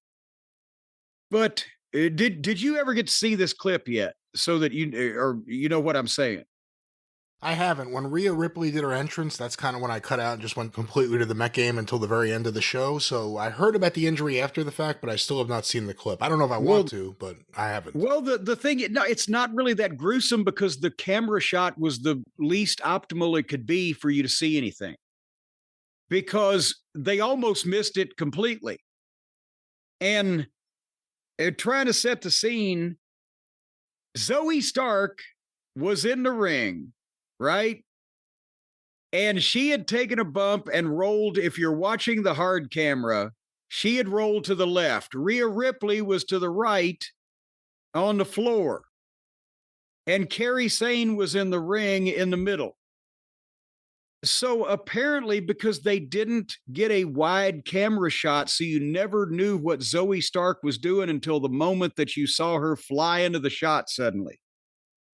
But as Kairi Sane is looking at Rhea Ripley on the floor, she starts doing the thing where she's bouncing like she's going to turn and run to the ropes behind her and hit those and run back and dive on Rhea Ripley, right? You've seen that a million times. I could see it as you're saying it, yeah. Okay. And what's supposed to happen is that since Zoe Stark has rolled out on the apron, she is going to do a springboard into a missile drop kick so that when Kairi Sane turns to hit the ropes, she's going to run and meet the drop kick. So you still with me? Yeah. Here was the problem. Apparently, from what I could tell, Zoe Stark did the springboard before Kairi Sane ever turned, and Kairi Sane wasn't going to turn, apparently, because the camera shot is from a floor camera of Kairi Sane from behind, bouncing like she's going to turn and run. But suddenly you hear a voice scream, Kairi! And then a split second later, Zoe Stark flies into the shot right as Kairi Sane turns around. But Zoe Stark lands short of Kairi Sane, doesn't drop kick her with her right leg bent under her. Not even like she's going to drop kick her, but like the nearest I can explain this is if you're in midair and you realize you're going to land on somebody or somebody is not going to be where they're supposed to be to catch you or whatever, some people put their arm down, some people put their leg down, some is like, oh shit, I can't drop kick her in the back or I'm going to land short. I better adjust and try to land with my feet under me. Whatever the fuck was going through her mind. When Carrie didn't turn, she tried to pull the drop kick up and got the right leg underneath her and kind of speared down into the mat right at Carrie's feet, where Carrie then fell over the top of her. And instantly, Zoe started screaming that you could hear it, and everybody just looked and, oh shit, froze, and the doctors immediately rolled in. Everything came to a halt, and they went to an unplanned break. The announcers never pitched the break, but in this case, they didn't know it was coming. So that's what I hate to blame the girl that got hurt, but she just jumped up and she, I guess, took it on faith when Carrie started bouncing that she was going to turn. Well, Carrie started bouncing, but she never turned, and she was all the way across the ring. So Zoe really had to fucking jump. And it was just, it was like she would have been better off, I think, trying to hit her in the back with the drop kick, because it wouldn't have fucked Carrie Sane up nearly as bad as it fucked Zoe Stark up. But anyway, so what did it look like to you? Did it look like, if you had to diagnose it from afar, someone who's had knee injury? Oh no. I mean, this could have easily broken your fucking leg. I was able, even though this was on Netflix, I was able to hit the pause when just accidentally at the right time. And her leg was bent into a fucking, like a question mark. Oh, see, I don't need to see this. Oh boy. So, I mean, it didn't look like there was an obvious bone, like the shin didn't bend completely sideways, but her leg was all crumpled up underneath her. So it could have been ankle, knee, bone, hip, anything in that general vicinity. But they carried her out. And then they came back from the break and said she was injured and continued the match as a single, and Rhea won because she was going to anyway. But yeah, but that's like she just jumped and springboarded all the way across the fucking ring when this girl wasn't even looking at her yet. And by the way, you said Kairi Sane. I didn't realize she was back. Is that her return match? I think, she just got back. So they beat her in her return match? Well, that's the thing. Rhea was going to win, obviously, because they wouldn't have beat her, either one of them, but she might have been supposed to beat Zoe, but well, so Zoe can take comfort in that she got out of doing the job. Yeah, I'm sure she'll have great comfort with that. Yes, that'll make her nip right up. Hey, let me ask you a quick question. I know, based on what you just described, it's more than an ACL. But in the past, let's say before Starrcade 86, was it that there were a lot of guys working without ACLs or a lot of ACL tears before it was a diagnosed thing? And it's just the same as now, or is it just that it wasn't happening as frequently back then? No, it's 10 times more ACLs now. When I tore mine was the first time that I'd heard of it. No, I'm sorry, I tell a lie. Khrushchev, Darso was right before me, Crusher Khrushchev. His was February of 86. That's the first time that I had heard of the ACL. And when you think about it, there wasn't this insistence on either jumping off of high things or doing the balancing or the springboarding or the velocity that people are spinning to the floor at a blah, blah, blah. And an ACL injury was more of a football thing. The guys already, some of them didn't have an ACL from their football days. But it wasn't a major thing in wrestling. Like we've talked about Terry Gordy having two of them torn. And that was a freak thing. And that was right around this period of time. 86 was when he really started taping up those knees. Well, yeah, because as I told you, he told me, because I asked him, we were talking about knee problems. It was a simple thing. A guy had picked him up and give him an atomic drop. And when he planted his leg, it was straight and it, boom, snapped the ACL. And then a year or two later, overcompensating on the other leg, because he never had that one fixed, he ended up tearing the other one. That's when he dropped that weight. But guys would work in those days because you couldn't take 6 to 9 months off. But at the same time, they weren't working through torn ACLs nearly as often, nearly as much as they are now, because the difference in the style. And still, if you tear your ACL, you're going to be off for a couple of weeks, regardless of a few weeks, whether you do any goddamn thing about it or not. Whether you're Superman or not, you're going to be off for a while. And guys didn't get hurt to take weeks off on anything near a regular basis back then. And you wouldn't really have a fucking choice in a lot of cases, whether you had to take time off for something like that.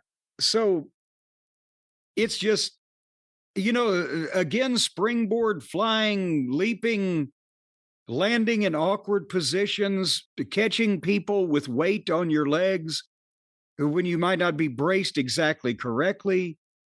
All these things are magnified with what guys are doing these days.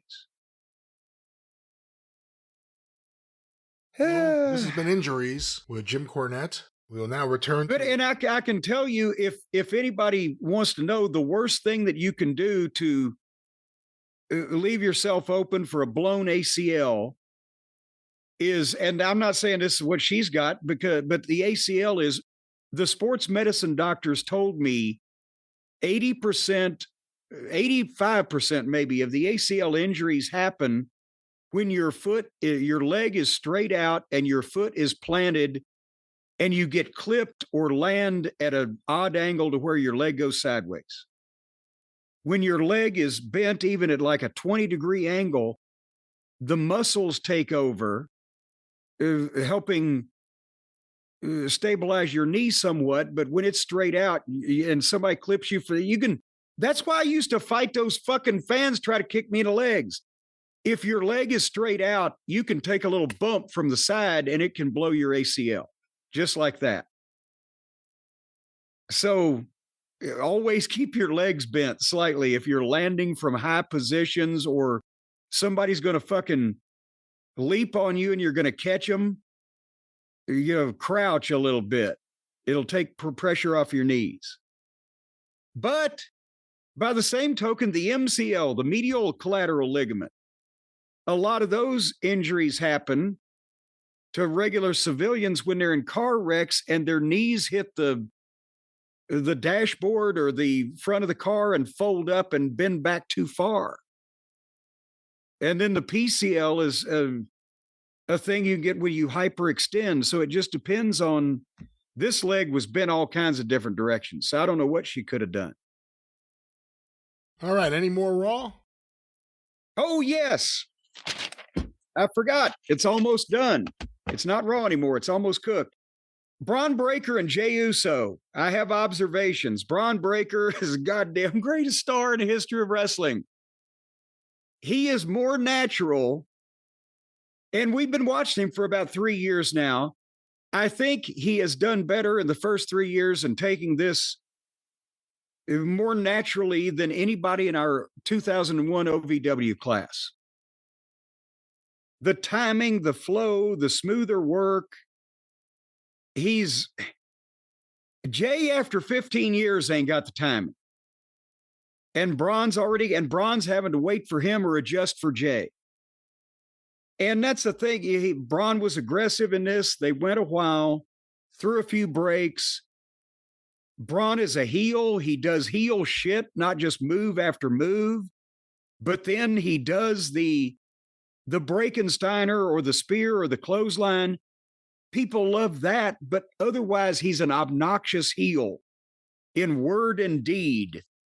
And, it just, at one point they were doing a 1-2 and Jay's timing is just, it's a beat off. And Braun had to adjust for him rather than the veteran giving the rookie the flow. But they love Jey Uso. He's over. So you can't, take that away from him. But anyway, at one point, Braun did give him a belly-to-belly overhead. And instead of going overhead, Jay came down on his shoulder and his arms. His arm rather. I think he was going sideways like Magnum TA and Braun was going overhead like a Northern Lights, whatever the fuck. But they did some good false finishes with the spear and the Brakensteiner and finally Paul actually did something. Paul drew Jey Uso's attention and Braun got the chair and then Paul had to referee, but Jay kicked Braun and he lost the chair and Braun went to the floor. And when Uso hit the ropes to dive on him, Paul pulled his leg. And that's the most physical that poor old Paul's been in years now. I hope that they didn't have to brace him with a series of hydraulic braces so his shoulder wouldn't come out of the socket when he did that. But anyway, Jay goes after Paul on the floor, and this was a great part. And people are loving this shit because they had the "this is awesome" chants going, and they got the false finishes in. And now Uso's after Paul, and Paul whips his suit jacket off, and he puts his fists up like he's going to fight him. And then Seth levels Jay from behind. Ding, ding, ding, get the DQ going. And then it's Seth and Jay fighting, but Braun stops Jay and they get some heat on him. But here comes Sammy. And Sammy comes to the ring to face off against Braun and fucking Seth. But he's going to need help.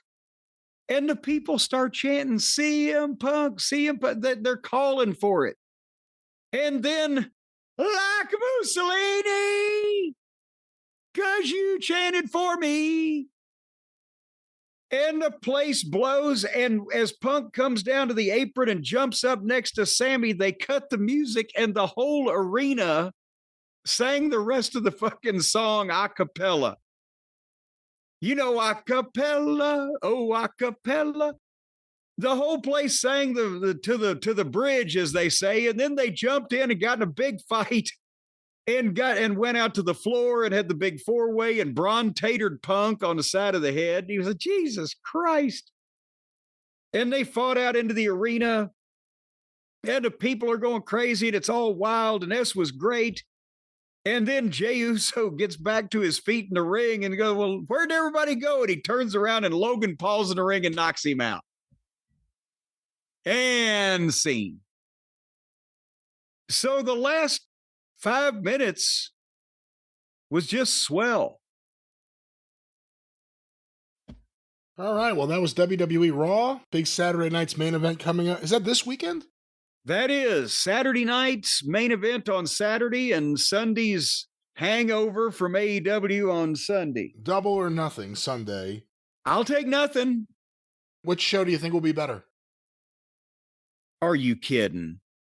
It depends on Anarchy in the Arena. This could be the one that's finally good.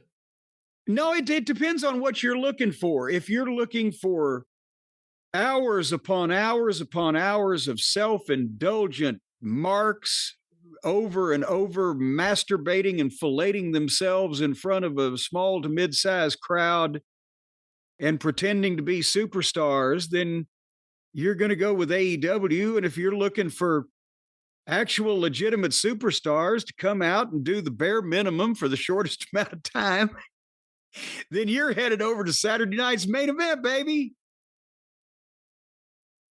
So what do you think? Should we go feast or famine? I think it may be feast and famine this weekend, and of course we'll have that next week here on the show.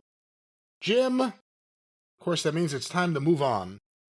And as we move on here with the show, I have some audio. Let's stay on the topic of WWE. I have some audio that a lot of listeners sent over in the last week, and I think it was because different parts of it went viral at different points. Oh, is this again our favorite old married couple are having fusses again? And I've got people tweeting me this like crazy. So I'm glad you brought it up so we can put this to rest.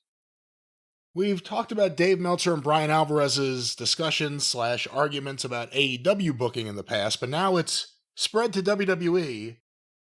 Let's see who we agree with. Again, a lot of people sending this over.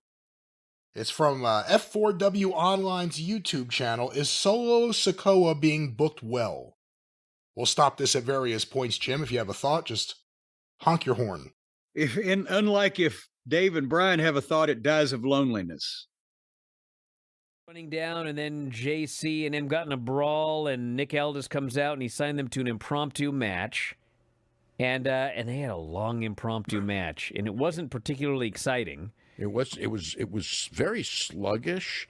Okay, one thing, I hope that that's not Jeff Cobb's new wrestling gear, and he was just doing that because it was an impromptu match. So well, yeah, it was supposed to be an impromptu match. So I get that could be what it is, but I'm kind of. Let me stop it there. What did he wear? Did you see it?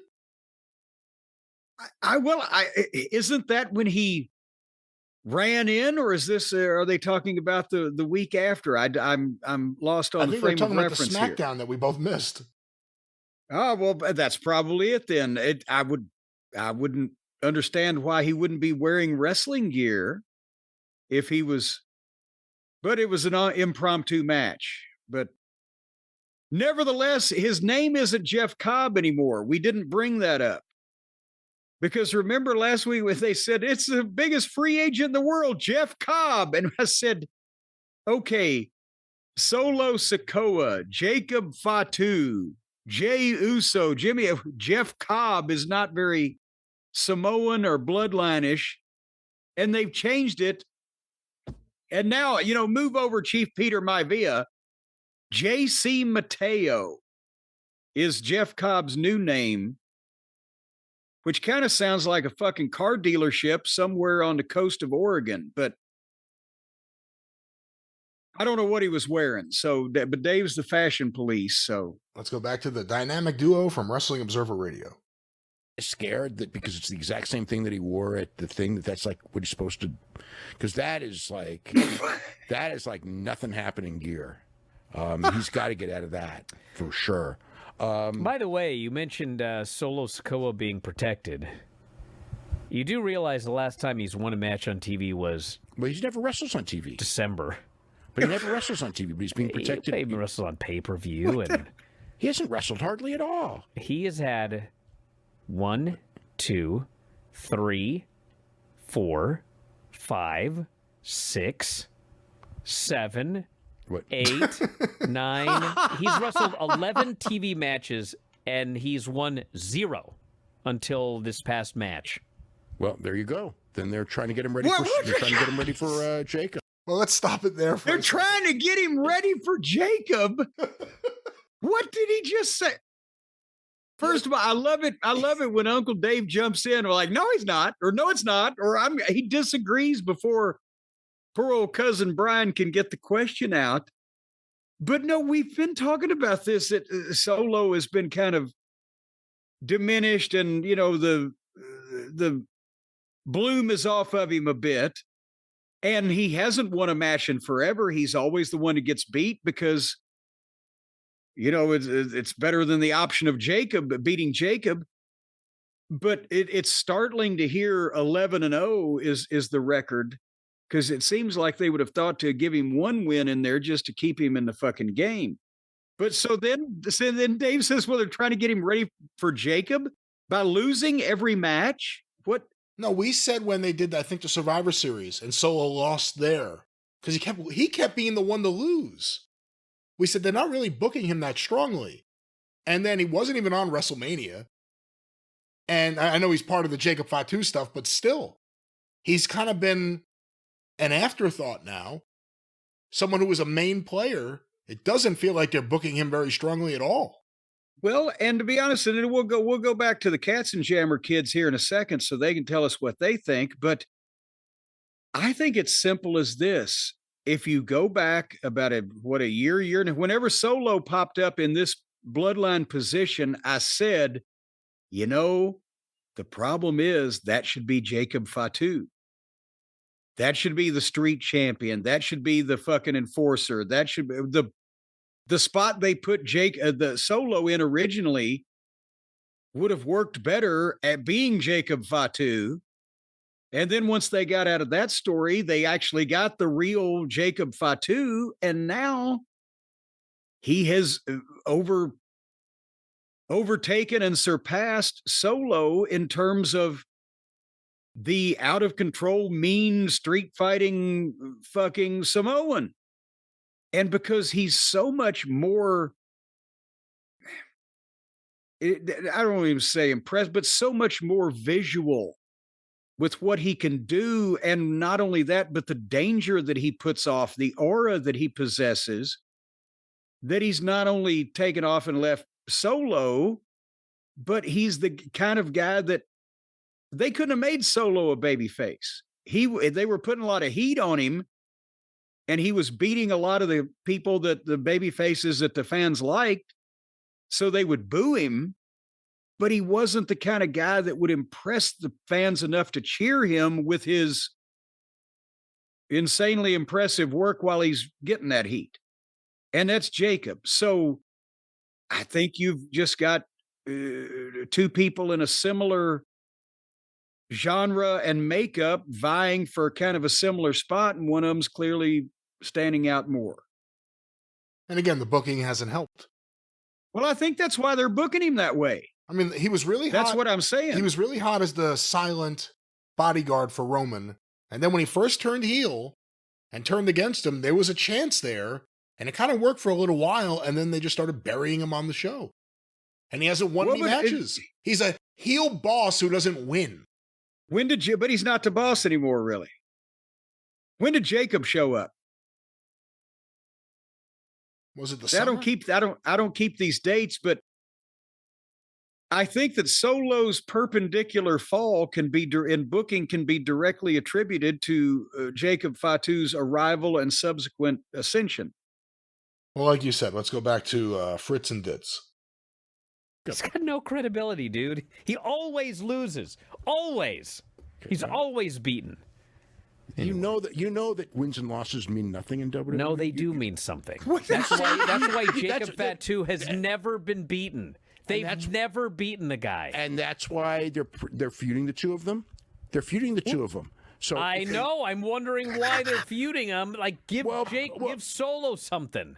Well, they are. Well, I guess they're going to start to do that now. But the point is like the way that they book title match, they have people lose 10, 15 times in a row, and they'll give them a title match. Yeah, for geeks. But for the top guys, they don't beat them. There's a reason that Jacob Fatu has never been beaten. Well, yeah, because they're super protecting Jacob Fatu. Yes, exactly. But Solo is the guy who's going to feud with him for next. But they don't care. They don't care. So wait a minute, Brian. So correct me if I'm wrong, but Dave is saying then the way that they're setting this up is the guy that's never lost versus a guy that never wins. Is that the way to put the edge on this thing? And he's saying the guy that never wins has been protected by the booking. I think is what he's saying. That the booking has yes, but he hasn't. That's what I'm saying is that, and they're doing this dissension because it's a natural thing, and they're getting some mileage out of Solo. And I'm not saying they're going to cast him off to Gilligan's Island and fucking, we're never going to see him again. But they have, two people vying for a kind of a similar slot on the card. And they're transitioning from one to the other. And I would imagine that if you go back and look, Solo's descent started when Jacob's ascent started, and they're just switching places. But to say that they're protecting Solo in any way or this is ridiculous. They're not protecting him. They're winding him down. Let's go back to Dave Meltzer and Brian Alvarez discussing Solo Sikoa's booking. You should. If you want people to care about it, they didn't care about that ladder match. But and they didn't care about Solo winning, except they were mad because they didn't have Phoenix or like two guys who can do ladder matches. But the point, they've taught how many times? I mean, they've taught the fans that wins and losses don't matter. The fans don't care about wins Yes, and they losses. do. I mean, it's obvious. You've seen how many times that they'll put a match that in theory shouldn't draw because one of the guys always loses, and it does draw. So it's like I've been studying this. The fans. It's not a big deal to the fans. He's studying again, Brian. He's been studying this. He's studying again. He's a big studier, but when did they put that match on? That with some flunky that everybody thought wouldn't matter, and then it did, and it drew. What is he referring to? Yeah, and drew for who? Is he talking about AEW when they just have like a high spot match and it gets the same audience that everything else on the show gets? Or is he talking about I think he's clearly WWE? referring to the WWE here because that's the whole topic. So I'd like to have that, for instance. I don't know. Let's see if he gives it. So it's like, I've been studying this. The fans, it's not a big deal to the fans. Yes, they will protect a few guys like Solo. Yeah, important not guys. Solo, but like Jacob. Like Jacob. But Solo's a guy who they obviously feel that they can beat, but they still treat him like he's a top guy. I mean, he gets plenty of promo time. The key in WWE is your promo time. I know, but people don't care about losses. Solo. He actually doesn't get a very good reaction. No. Jacob gets a great reaction because they can see he's special. Yeah. Because he never loses. And he's always the guy that has to save Solo. But they push Solo, but Solo gets lots of TV time and he gets a push. They he needs to start getting some wins. Let's stop it there for a second. I tell you what, I'm glad I'm not married to Dave. Because he won't give up for anything, will he?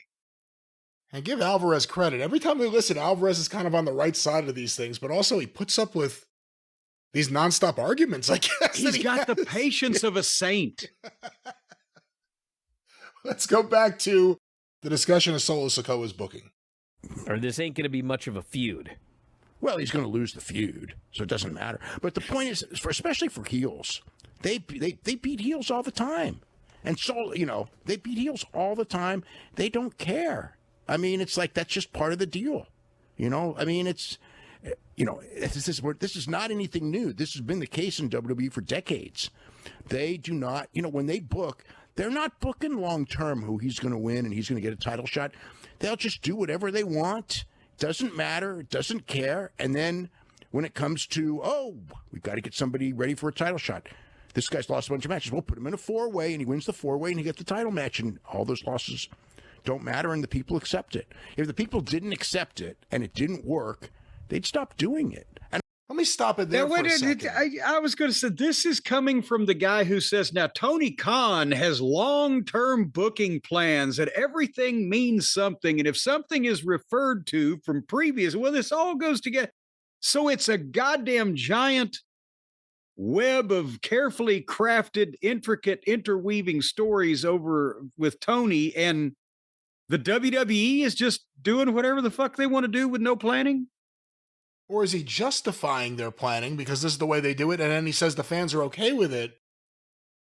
I mean, because the other option is, I guess you just don't come to the arena at all, but WWE is a different kind of thing right now. They're going to draw people no matter what. It may not be a sellout. But I think that nobody can deny that. I'm not saying that the WWE is writing every show and scripting every fucking word months in advance, but that they have had and continue to have a clear plan, barring injuries and interference from the board of directors or the rocky spots. They plan shit quite a ways out, don't they? Hasn't it been kind of obvious that's what they're doing for a while? It has seemed like that, but let's go back. Maybe they'll explain where they're coming from here. Let's go back to Wrestling Observer Radio's discussion that all the listeners were sending to us. And I'm not, it's like, of course it's better if you make wins. I think it sucks that wins and losses don't matter, but they don't. They don't book, and this is a perfect example. They're building this guy up for a feud with Jacob. Jacob is a top guy. They protect Jacob. I know, but Jacob is a top guy, Dave, because he never loses. I know he's a top guy. He's always the guy who gets the win. He's always the guy that protects Solo. And he's super over. I know, and if he lost all the time, it would be different. That's because of the booking that got him super over. I'm sorry. No, but I mean, that's an interesting point. Of course, he's more spectacular, but also if he lost every match, he wouldn't be as over. Exactly. And that's the point that can't be drilled into the broccoli here deep enough, is that if Jacob Fatu came in and somebody had to save him every time and he got beat every time, he would be Dolph Ziggler, the most entertaining physical guy in the ring that never wins and nobody gives a shit. But he's not, because the booking complements the talent that they have got. They got Jacob Fatu and they are booking him commensurate with his talent to get over by not ever beating him and by making him a monster. That's how those things go hand in hand. When Dave says wins and losses don't matter, may not matter to the audience, to the office, to the writing staff. They may say, well, we beat that guy all last year, but we'll do something with him now.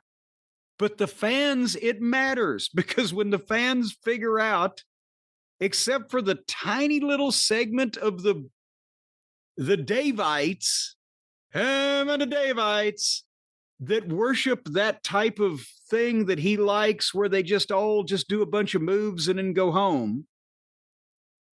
It doesn't matter to the hardcore fans with the wins and losses, because they're just watching moves. But to the general overall population, if a guy always loses, he's a shits. And that's why that, there's underneath guys on the card and main event guys on the card. The main event guys don't usually lose. But this is, how is Dave not being able to pick up on this? It's kind of surprising, actually, to hear Dave say all this, just because it doesn't make any sense. It's almost like he's trying to justify someone's booking. But let's go back to more audio. To their top guys. And my point is, they don't protect Solo. To a degree. Oh, but they give him all kinds of interview time. I know, but people don't care about him. It doesn't matter if he's got promo time if they're chanting for everybody except him. They don't care about Solo. Well, you say that, and the feuds that he had. Okay, so here's the thing. So wait a minute. So by saying that, you're saying that they're booking badly and that the feud will not work. I'm saying they're booking Solo badly. Yes. Okay, if the feud doesn't work, then that's fine. But what if the people react to the feud? But Dave, I've already seen it with Solo. Like, he had a feud with Cody, and nobody cared about Solo. He had the feud with Roman, and people didn't care about Roman. Yeah, it's going to do business because Cody is in there, and Roman was in there. Well, then there you go. But you could have put anyone in there. It wasn't Solo. It did business. I mean, it did business, so that's all that counts at the end of the day. See, again, he's justifying everything. Like, I don't know why he's justifying, unless Paul said don't criticize it. I don't know why he's justifying the booking here. Well, he's going to die on this hill when it doesn't even really fucking matter. But the thing is, yes, Alvarez is correct. If you put Solo or anybody else in with a big star, it'll do some kind of fucking business, but it's not going to be the main event at WrestleMania. And they're talking about this feud, this rivalry. I am thinking that at some point, Solo and Jacob will have a breakup and they will do 3 or 4 weeks of television, of interaction or whatever, and they'll have a match and Jacob will win it. And that's going to be that rivalry. I don't think this is a multi-match, feud for the ages that we are seeing set up in front of our eyes. Do you think it works if it's, and I'm not saying I want this, but I'm just thinking out loud, if it's Jacob Fatu having to get through a bunch of new bloodline members to get to Solo? Once again, Solo puts barriers in front of him, whether it's JC Mateo or Heckel or whatever it may be. Well, I'm almost wondering if they're not going to save some of that for Jacob to be the boss of the new bloodliners, and Solo just to kind of be Iggy'd out. It seems to me that they're already leading down the road of Jacob being a babyface, so I don't think they're going to go there. Do you? Well, I'm wondering whether, well, yeah, you're right. I thought there might be some period of time where Jacob got Solo spot and was the boss of whatever, and then the group potentially might fucking turn against him. But nevertheless, point being, this ain't going to be this ain't going to be the Freebirds and the Von Erichs.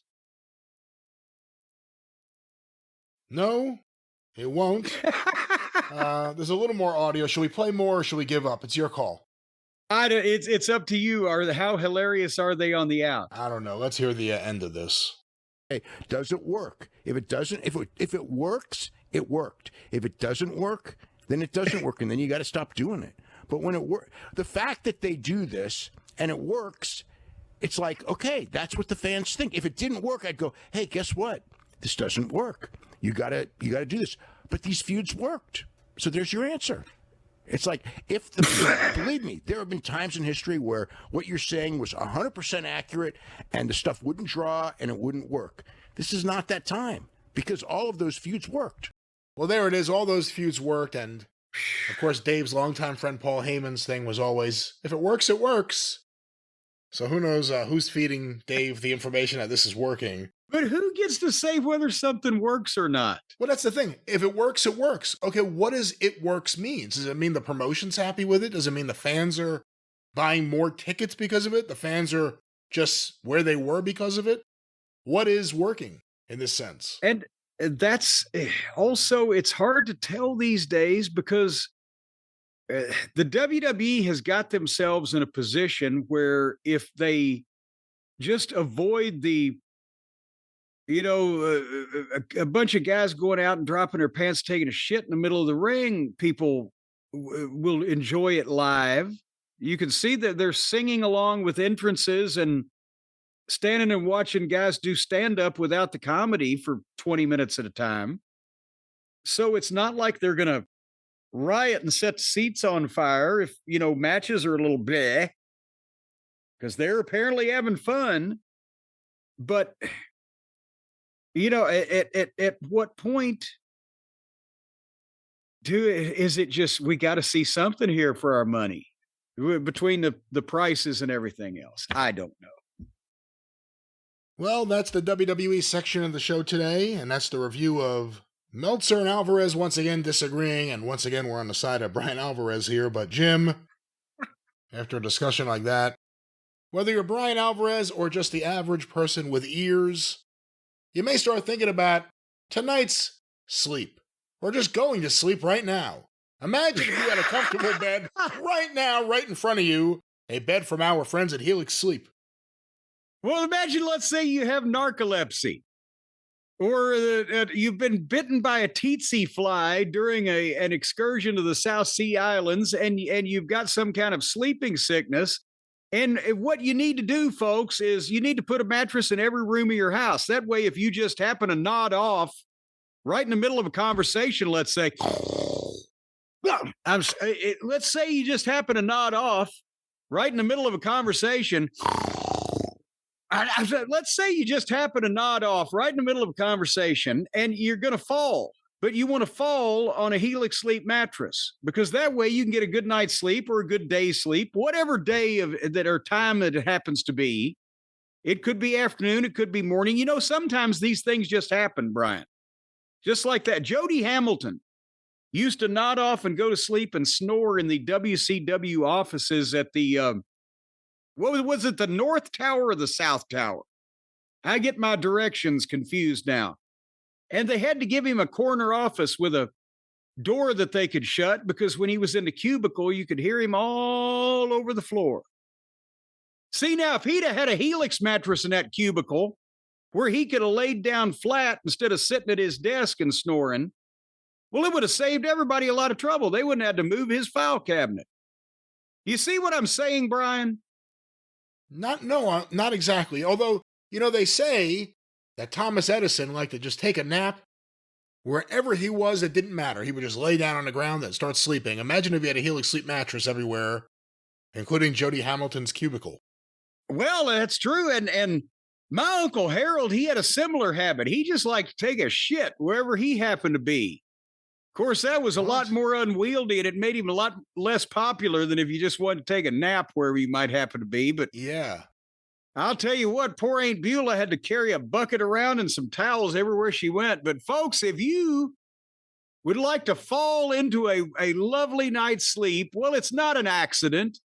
You don't have to be thrown. You can just fling your own self onto a Helix sleep mattress, and it'll help you with the snoring. You know, they got the special mattresses, Brian, where if you snore, well, they'll give you a mattress that's specifically tailored and manufactured to help you not snore. As a matter of fact, it has a little indentation there. You just stick your face in it. Nope, and then you put a strap on the back and your head is stuck in there. And even if you do snore, they can't hear it in the next room. Helix, not Helix. Helix has no strap-on mattresses, ladies and gentlemen, but you can strap on what kind the of strap-ons do they have? Let's talk about sleep, which we would all like to be in right now. Let's sleep. Well, with speaking of being in things, let's say you're in pain. Let's say you got back pain. Well, they've got a variety of mattresses that can help you with your various sacroiliac issues. They got firm ones, they got soft ones, they got ones that fold up like a peanut butter and jelly sandwich. And boy, I'll tell you what, sleep apnea, you want some of that? They got one that can give you that. No, I'm sorry. That's what you want taken away from you. Please. You don't want the sleep apnea. You want to get, well, they have something that will help with your sleep apnea. I thought it was a positive thing, but it's a negative thing. And if you're sleeping too hot, you're sweating. Overnight, you're sweating, Brian, up there in New Jersey, sweating. Well, they've got mattresses that can cool you. You touch these things, it's like laying your hand on an air conditioner. It'll just cool you. It'll send chills all through your body, so you will never again cook in the middle of the night. They've got all these fancy damn things that they're making these days. And of course, at Helix, we've talked about you can rest assured that no one has done any unsavory things on these mattresses ahead of time. They're brought right to your door, wrapped up in plastic, not like these mattresses out at the mattress store that anybody, and we've talked about what in the world goes on with the mattresses in people's homes, Brian. Well, I think everybody out there right now, you just think to the last time that Granny paid a visit, you know she's incontinent. And she may have put a towel down, but what the fuck? It's on your mattress in the guest room there, or the kids. Look at what the kids do, especially when they have taco night over at basketball practice and they come home shitting like gooses. You know, the mattresses in your homes right now, people, need to be replaced. Just do the blue light test, or is it a purple light? Or is it a black light? What color light, Brian, shows all the fecal matter, ladies and gentlemen, and the urine? Let's and the DNA right stains now to get back on track. I'd like to get back semen, on track. Let's get There's away. all kinds of semen, and I'm not talking about sailors. Thomas, that's right. I'm not talking about people in the merchant marine when I mention semen on your mattress. I'm saying let's get to the point. Clean that let's shit get to up, the point, folks. and let's talk about the mattresses.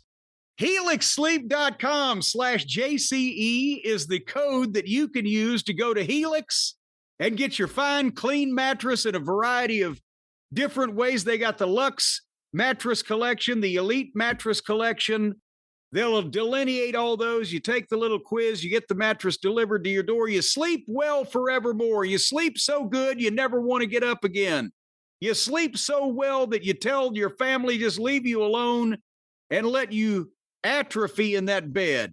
And you can do it cheaper than ever before right now, because for Memorial Day, and actually all the way until June the 1st, I'll have you know, 27% off site-wide and a free bedding bundle with any Luxe or Elite mattress order, by the way. So 27% off site-wide for anything you got, and a free bedding bundle, which is a sheet set and mattress protector if you buy any of the Luxe or Elite mattress collection items. 27% off of anything is good enough, but then if you get the free bedding bundle, well, now the sheet, the mattress protector, that's a big deal, especially if you have children or pets or incontinent senior citizens. Or let's just say that you get shit-faced drunk every now and then and don't actually get up whenever you just Let's Kiss yourself. Why don't we just focus on? Well, you know, these Getting to the mattresses point. should be rotated quite a bit. So, Oh, you know what that means, Jim? It's time to That wrap means- it up. yes, helixsleep.com/JCE. That's where you go to save that money and get that mattress. You know what that means? That's right. helixsleep.com/JCE. No, that's not what we use for Helix, Jim. You can make money on these mattresses too if you do it right. No, we're at the end. We're not even close to the end. We are at the end. We will not continue. helixsleep.com/JCE. Charged by the hour.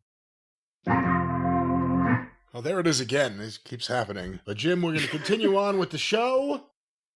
And of course, we have questions and we have all sorts of stuff. And I think we're going to try to tackle at least part of the AEW male roster, otherwise known as the AEW roster, later on here on the show. So let's get a few questions here. I have the Cult of Cornette Facebook group as well as the CornyDriveThru@gmail.com questions. This question was sent via the Cult of Cornette by Zach Williams, the Facebook group that is. Does Jim have a particular wrestling hotel story that stands out above the rest? A wrestling hotel story. Now, those two worlds can intersect in a variety of different ways, where the wrestling matches at the hotel, the wrestlers were staying at the hotel, the wrestlers were wrestling someone at the hotel. I'm trying to figure out which way to approach this thing. I mean, there's the stories of, I wasn't there at this point in time, but Andre the Giant falling asleep drunk on a couch in the lobby of the hotel and them not being able to move him. So they just put like a piano cover over the top of him and roped him off till he got up the next day. What's the craziest night you ever had in a hotel, going from town to town? Hey, wait a minute now. Hold up once again. Not involving just hookers showed up and they were, I killed them with my special magical crack and I made Frankenhooker. No, like so now we know who wrote that script. I tried not to have any insane incidents of the wrestling variety at the hotels that I stayed at, but there was that time we told a story. I came down in the lobby of the Doubletree there in Orlando, and Dutch Mantel was talking to the cops because they had come talking about Johnny Devine, who made the other. I just listened to this clip the other day, actually. Yeah, made the other hotel desk clerk cry because he was yelling at her or some shit. It depended. The thing about hotels and the boys is, in the territory days, it could be a blessing or a curse, because what you wanted to find a hotel in all the towns that you regularly went to that would give the boys a rate. If, the guys are coming in, they're going to get 10, 12, 14 rooms or whatever at a time. And also, if the manager was, cool, then you could get late checkout, right? Because usually you had to check out of a hotel at noon. Well, what if you're at the goddamn building that night? You got to be there at 6:30, 7 o'clock. What are you going to do all day? So the regular hotels would give late checkouts to the boys, or, just say you're with Crockett Promotions or World Class Wrestling or whatever. But then invariably, the boys would then turn around and fuck it up. You find a place that gives you a rate, has a good restaurant, a late checkout, whatever the fuck. And some of the guys would do whatever the boys do. And, then you'd have to go around finding other places. So that used to be a thing when you went to a new territory. Every time you went to one of the towns for the first time, you asked the guys, where the fuck, where do we stay? And where's the rate? But sometimes that bites you in the ass. I've told the story about the time that me and the Midnight and Dick Murdoch ended up in that the Airliner Motel at the other Chicago airport, Midway, 40 years ago, when it wasn't as nice as that area as it is today. But there was another time when we first went to work for Crockett in '85. And we were booked in Charleston, West Virginia on the Atlanta tours, right? They'd go to Charleston and the Michigan towns, Saginaw, Lansing, Ohio, whatever. So guess who we asked? Where do we stay in Charleston, West Virginia? Black Bart. That was our first mistake. He said, you got to stay at Smiley's Motel. They've got a buffet and everything. Smiley's Motel. But I'm like, well, it's Charleston, West Virginia. But goddamn, so we get him in the rental car and he's, oh yeah, you get off this exit. He takes us out of downtown Charleston. And it's right on the side of the river there. And I can remember Smiley's Motel and the sign said buffet on the other side. And this fucking joint, I don't think there was but one working light bulb in my room. And we got there too late to go to the buffet. And by the time that the goddamn matches were over and we got back there, the buffet was closed. So the buffet was a non-entity, as I recall. But all night, there was somebody, not the boys, in the next room to me, arguing. I mean, guys, not men and women, domestic things, but there were guys, they were there arguing or yelling, or every once in a while something would crash into the fucking wall and the picture over the head of my bed would shake. And I'm like, what the fuck? So never take hotel recommendations from Black Bart. But that's a lot of times the guys, wanted to go wherever the cheapest rate they could get was. But I tried to have some mix of rate and or quality stay. We didn't need the Waldorf, but I didn't want people coming through my fucking wall in the middle of the night. You referenced it. I don't know if you've ever told on the air the Airliner Motel story. Oh God, I know I have, but just in case I haven't, and it'll probably be better in the next question anyway. Real briefly, we're on Crockett's plane, coming from somewhere to Chicago, where we're going to be at the UIC Pavilion the next afternoon. And we had all made hotel reservations in Chicago, but what we didn't know, and I think what they changed at the last minute, was that they weren't going to O'Hare Airport, they were going to Midway. And now everybody realizes they don't have no rental car. They don't have no goddamn hotel room at Midway Airport in Chicago when we're going to land at 3:00 in the morning on a Saturday night, Sunday morning. And the pilots, as they usually did, start radioing ahead what we're going to need X cabs or taxi, whatever. But there's nobody there. Again, this is 40 years ago at Midway Airport. It wasn't a big a fucking deal then. And there was nobody there that had rental cars or that could rent cars. And they were trying to call cabs. But when we landed there, they said, well, we can't get any cabs to come over here at this time of night in this neighborhood. What the fuck? They got one cab for 14 guys. So everybody was going in groups of, I think like you get 4 in a cab or whatever. So they found rooms available and it's at the Airliner Motel. Okay, haven't heard of that chain, but they hold the rooms, right? So me, Bobby Eaton, Stan Lane, Dick Murdoch, last ones to get the trip over in the cab. And we get there. And it is, I mean, the neon sign still says air conditioned. And this is 1988.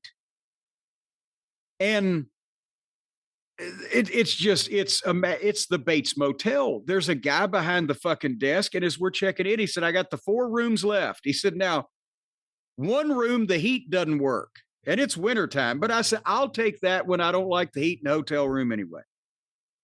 And he said, well, one of them doesn't have a goddamn lock on the outside of the door. No, how was it? The door won't lock from the outside, but you can bolt it from the inside. And Stan Lane ended up with that one somehow. And then Bobby got the room where the bed hadn't been made up yet, but the guy said, I can get you some sheets. And he rings the bell, ding, ding, ding, ding. And out comes another guy in pajamas that looked like he had just got through with shock treatments at a fucking psychiatric hospital in the 50s. And he's carrying the sheets and he said, "You want me to make your bed for you?" And Bobby said, "I'll do it. I'll do it, but just give me the sheets." So again, we go upstairs and we're on different floors. There's like 3 or 4 floors. This thing, it's an old motel from the 50s. And it's got the neon sign also has an outline of a plane, and it's a goddamn propeller plane. That's how long this thing's been there. So I go up to my floor, and as I get off the elevator, I look and it's a long hallway, and there's like the fucking ceiling lights or every once in a while one will go out. It's like a horror movie. As I'm walking down the hall, I hear TVs going on in the rooms, and I get to my room and I open a door and I shut it and lock it behind me. And I look in this entire hotel room. There's a bed, a table, and a lamp next to the bed, a small table with a fucking 18-inch black and white television sitting on that, and a fucking chair over in the corner. And I'm thinking, I don't want to take my shoes off and step on his carpet. And the bathroom looked like, I don't know, a fucking Symbionese liberation camp fucking prison bathroom. So we're hungry. I told the guy, as soon as I put my bags in the room, I'll call you, Bobby, and we're gonna get, there's a White Castle next door. So I sit down on the bed and I look at the fucking phone, and it's still a desk phone, like, you know, the receiver that you could hang up. Yeah. Back in those days, it's a table phone, but there's no dial on it, Brian. There's no dial, and where normally you remember the old hotel room phones would have a red light, like they'd light the light up if you had a message. Yeah. There's no fucking light. It's a hole in the phone. There's no light there. And I pick it up and there's no dial tone. And I'm like, well, great. Now I've got to call home at that point. I was going to call, you know, the boys. We're going to go to White Castle. So I'm sitting there to look at this phone like, what do I do now? And suddenly the phone rings. And I'm thinking, oh, fuck. It's from beyond the grave, right? And I answered, I said, hello. And it's Bobby. He said, Corn? I said, Bob? He said, I'm scared. I said, what the fuck? He'd walked into his room and he had 3 beds in his room, and they were all 3 different sizes and different makes of bed. And so I said, how did you get me on his phone? I thought the phone was dead. He said, no, Bobby had stayed in a number of cheap motels in his life. It was the deal. You had to pick it up and the guy would answer at the desk. And you'd say, can you get me this number? And he'd plug you like Sarah at the fucking phone company. And I said, I'll meet y'all over there at the White Castle in 15 minutes. I'll use the pay phone over there. I've got a calling card. I can call home, and I'll be down shortly. So then I turned the television on. That's when I realized it was a black and white TV, but then I hear screaming from the room next door. And I'm thinking, what the fuck? And that sounds like a different kind of screaming. I flipped around. You got one Chicago channel, and then all the rest of the channels were black and white porn. And you had to sync up the screaming to the room and the one in the room next to you, or elsewise it conflicted. So we go over there to the White Castle where I see Paul Jones sitting there. And the first thing when I walk in, because now Baron Paul Jones has lived in the Carolinas for years and years, they don't have White Castle. So he's sitting there, he looks up at me, he says, I don't know. I don't think the food's any good. I said, no, it's White Castle, Paul. It's supposed to taste like that. So we eat and we go back to the goddamn hotel and go back to our rooms. And now found out when Stan went into his room, the one you couldn't lock from the outside, he didn't know whether somebody might be squatting in there or not. So he kind of opened the door and kicked it open and went into the kung fu stance like, yeah. So Stan's in a room, he's bolted the door and he's shoved one of the tables over against the door because it won't fucking lock. It just got the bolt on it. Bobby's in a room with the 3 bears beds and he's nervous about being in there. I'm watching the black and white porn while I didn't take my clothes off because I didn't want to sit on anything naked all night. And we just got to make it till 11 o'clock the next day. We're going to fucking leave and go to the pavilion. So after not really sleeping at all and going through all of this, we get down the lobby the next day and we're all sitting there. We're sleepy, we're tired, and we're feeling grody and the whole thing. And there comes Murdoch whistling and fucking happy and sets his bag. How'd y'all sleep, boys? And we're like, we just sleep in all this fucking hovel we were in. He's, me and Rhodes, we checked into a hotel one night. Next morning when we woke up, we had 4 inches of snow on top of us. Because they had both gone to sleep with their heads out the window when they were puking. But yeah, the Airliner Motel at Chicago Midway Airport. If it's still there, I highly recommend it. Was that the scariest hotel or motel you ever stayed at? Yes, that's the worst thing that the worst hotel that I've ever, I think, been in. I've been in a few other. The Alamo Plaza in Shreveport, you had to get the building on the left. If you got the one on the right, you couldn't turn the lights off at night because you'd be joined by visitors. But the one on the left was good, and they gave the boys usually the ones on the left. I think it was $20 in 1984 for the Alamo, and they let the boys, Nikolai Volkov and Crusher Darso, and who the fuck else was it? It might have been Jerry Gray. I can't remember. But there was a room over the front office that you just went right up the stairs, and it had 3 beds in it. So they would get the 3 beds and they'd split. It was $7 each. But there you go. Well, that certainly ended the story with some hotel fear, I guess, in one way or another. Jim, let's get another question here. This one was sent via the Cult of Cornette Facebook group by Leonard Hayhurst. Jim did commentary on Superstars in 1997 with Jim Ross, as that show was limping to a close. It was once the flagship WWF show. What does Jim remember of how the show was being treated at the time, and did they know the last episode was going to be the last episode in advance? I don't remember about that because at the point of 1997, they were concentrating on Raw and on cable, and they still had TV syndication on the local stations, but it was less important than it had been previously because, as I said, they were putting all their eggs in the Raw basket. And syndication still existed to have the presence on local television so they could put in the local promos for when they came to Louisville or St. Louis or wherever the case may be. And WWF Superstars, as he mentioned, was the flagship. And what was it? It was Superstars was the A syndicated show. Was it then? It was Superstars. Where was Wrestling Challenge? Superstars and Wrestling Challenge. Wrestling Challenge was B, and like in New York, Superstars aired on Saturday with Vince McMahon and Jesse Ventura, previously Bruno Sammartino, on there too. And then Sunday was Challenge with Monsoon and Heenan. Right. And then they ended up with another syndicated show for a while there, but point being, in the early 2000s, they finally limped out, but the shows were still there. But what they did was they shot at one point before they went to live Raw every week, you would do a pay-per-view on Sunday.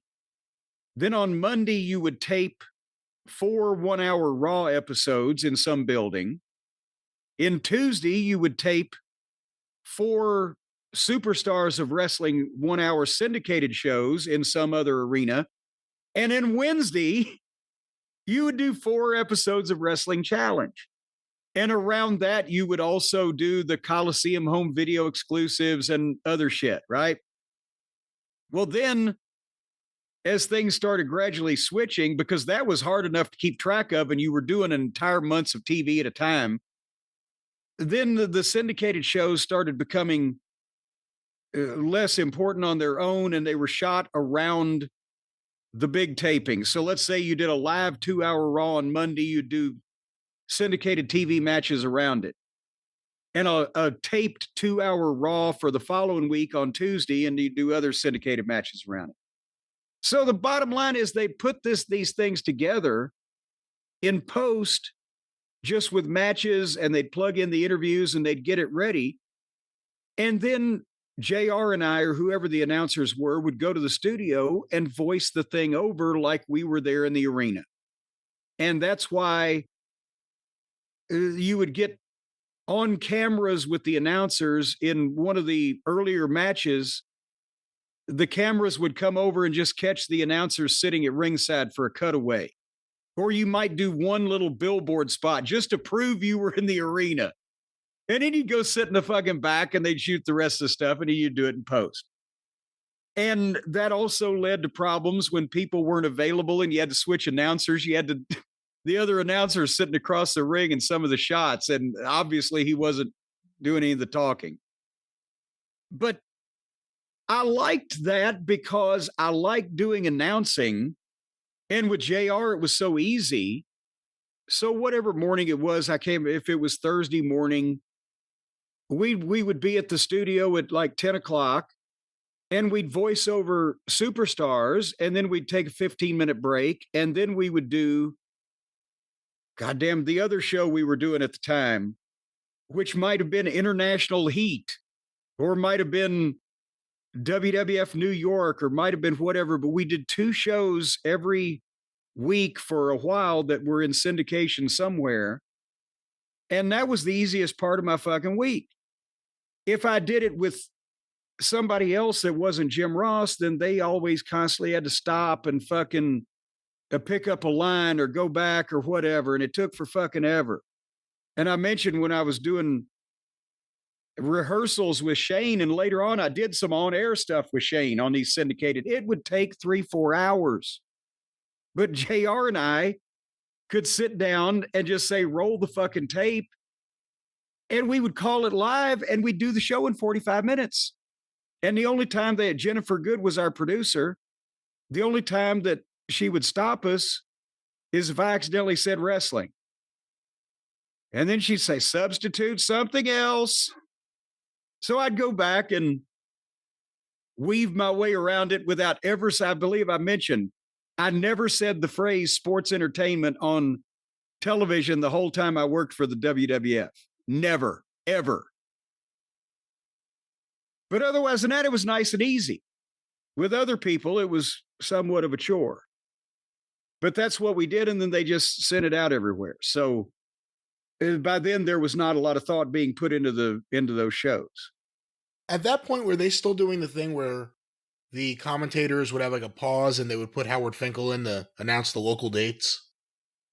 No, they'd quit doing that by that point because they did that.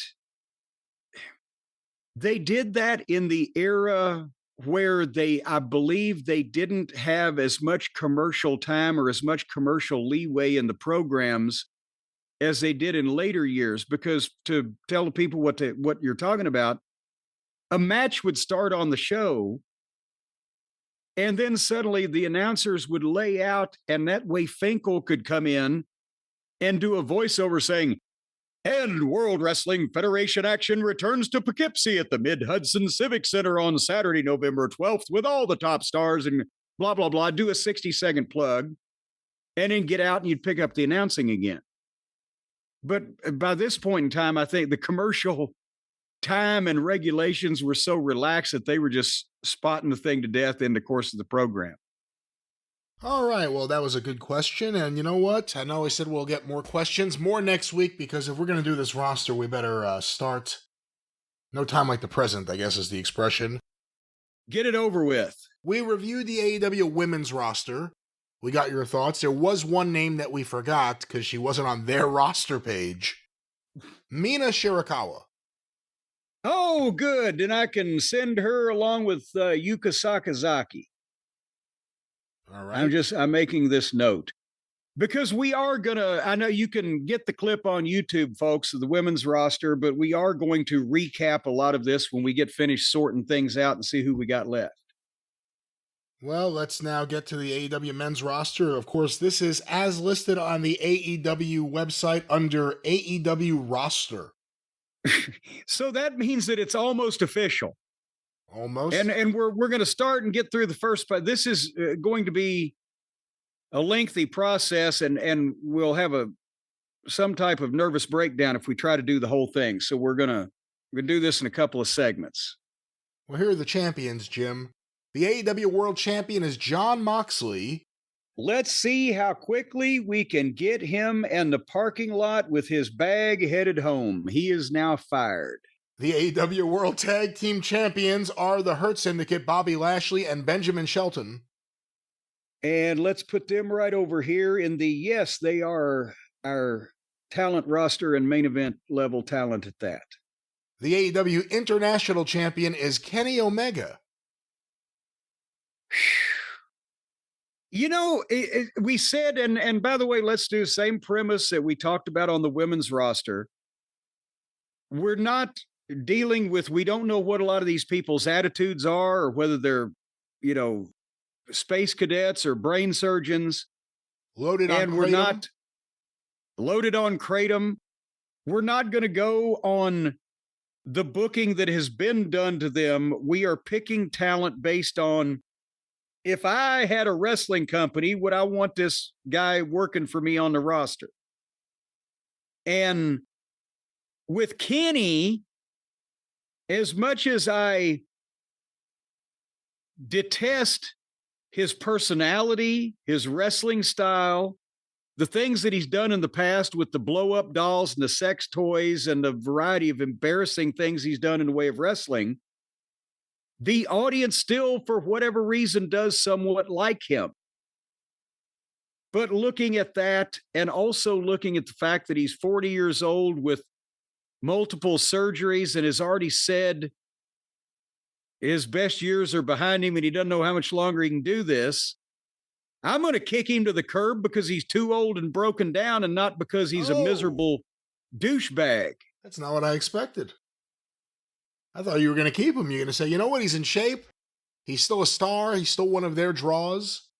No, because I don't want him right now. I want any of these people for what they can do for me over the next 2 to 3 to 5 years. And besides that, let's face it, we know where Kenny's head's at.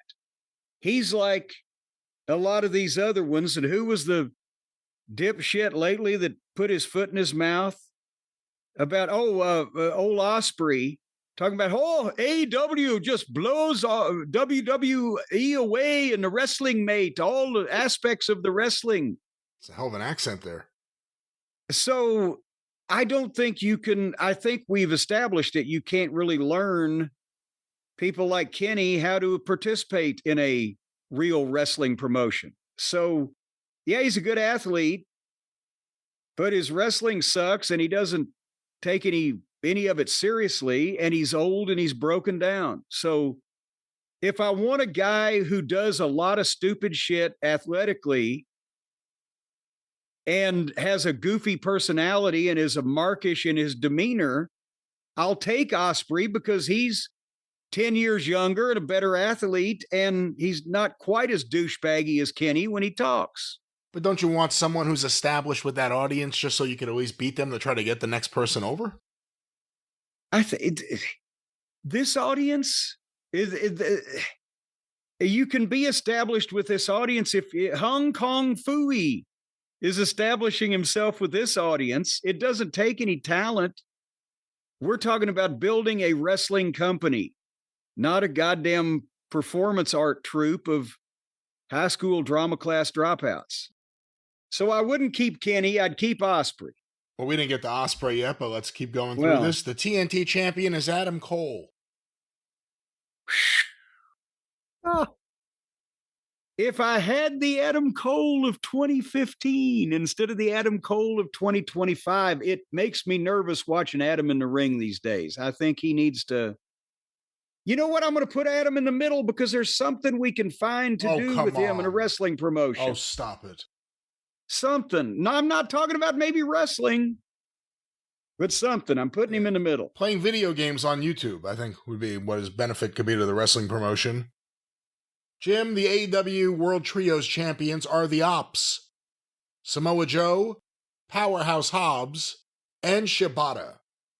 Okay, Samoa Joe is kept immediately. So is Hobbs. Sorry, Shapoopy. We'll see you later. And obviously, again, Joe he's got credibility. He can present himself as a main eventer. And he's, Hobbs could get there. We've been talking about it, maybe getting too late. This has been a while. But Shapoopy it's just for the fucking AEW marks that think that anybody from Japan is automatically supposed to be a good wrestler. It's ridiculous. Jim, the AEW Continental Champion. These are still the champions. We haven't even got to the roster yet. We already killed half the champions. Don't worry about it. The AEW Continental Champion, Kazuchika Okada. Oh, please. I'll tell you what. If AEW was my company and I immediately got that son of a bitch in the part of the deal, inherited his contract, I would immediately sue him for fraud and misrepresentation and try to claw back the money that he had been paid so far to be a professional wrestler, because with the effort he's put in, he would deserve that level of treatment. This is the most boring, disappointing, sloppy, lazy, fucking do-nothing motherfucker that's ever walked in the face of a goddamn wrestling ring. A fashion icon. Please let me put this in goddamn capitals. Fire Okada. Well, let's now get to the main roster non-champions. Again, this is according to their website, because there are names here I heard were not under contract anymore, but they are here. But let's go through this. And others are in their updated gimmicks, so something. Yeah, if we make any mistakes, pardon us, ladies and gentlemen. We're only reading the roster page from the company's website. Jim Aaron Solo. No, for whatever reason. That was a long time ago in a galaxy far away. Jim, from the team of Crew, Action Andretti. Oh, Christ on a cracker. No, he looks... As a matter of fact, well, we'll get there, but are he and the Top Flight guys and 2 or 3 of these other fucking midgets, are they all from the same litter? I don't think so. I think he's from one part of the country. They're from another part of the country. They all wrestle the same. They talk the same. They dress the same. I can't tell one of them from the other one. So you're not taking Action Andretti? We're not, no. Jericho made him a superstar. He's free to be a free agent and go get the best deal. What about Hangman Adam Page? It's sad. Again, we're supposed to be just okay on talent, and would they be a boon to a company ignoring the previous booking? But we know his attitude sucks. Besides the fucking whole brouhaha with Punk, he's the guy that said, when they asked him on a public interview, said, well, do you ask the veterans for advice? No, I really don't take advice from anybody. So take my advice, Paige. You're fired. What about Alex Abrahantes? Is he still there? See, he's one of the examples of someone who I thought may be gone. Or maybe he's there. But no, because he wasn't even really a manager. He was entertaining with the Lucha Brothers, because God knows something about them had to be entertaining. But no, I mean, I don't really, as an announcer, didn't he announce? That's how he started, remember? And that was the best stuff he ever did when they introduced him at first. He was the Spanish announcer. And then all of a sudden he started doing the Penta Says. And it worked at first. And then it kind of didn't. Yeah. What about Alex Reynolds from the Dark Order? Oh, good Lord. Let's not do that either. From the Spanish Announce Project on Helico. Oh, for fuck's sake. No, 1,000 times no. See, this is the problem. And I mean, yeah, they stole the SATs. You can't tell me there's... Oh, no, go ahead. What's your problem? Well, but you can't tell me they're still paying this fucking guy. It's been 6 years. I couldn't tell you. This is all the guys they started with that were on indie shows that were their friends that they thought, oh, if only a big audience could see. And then the big audience saw and said, what the fuck?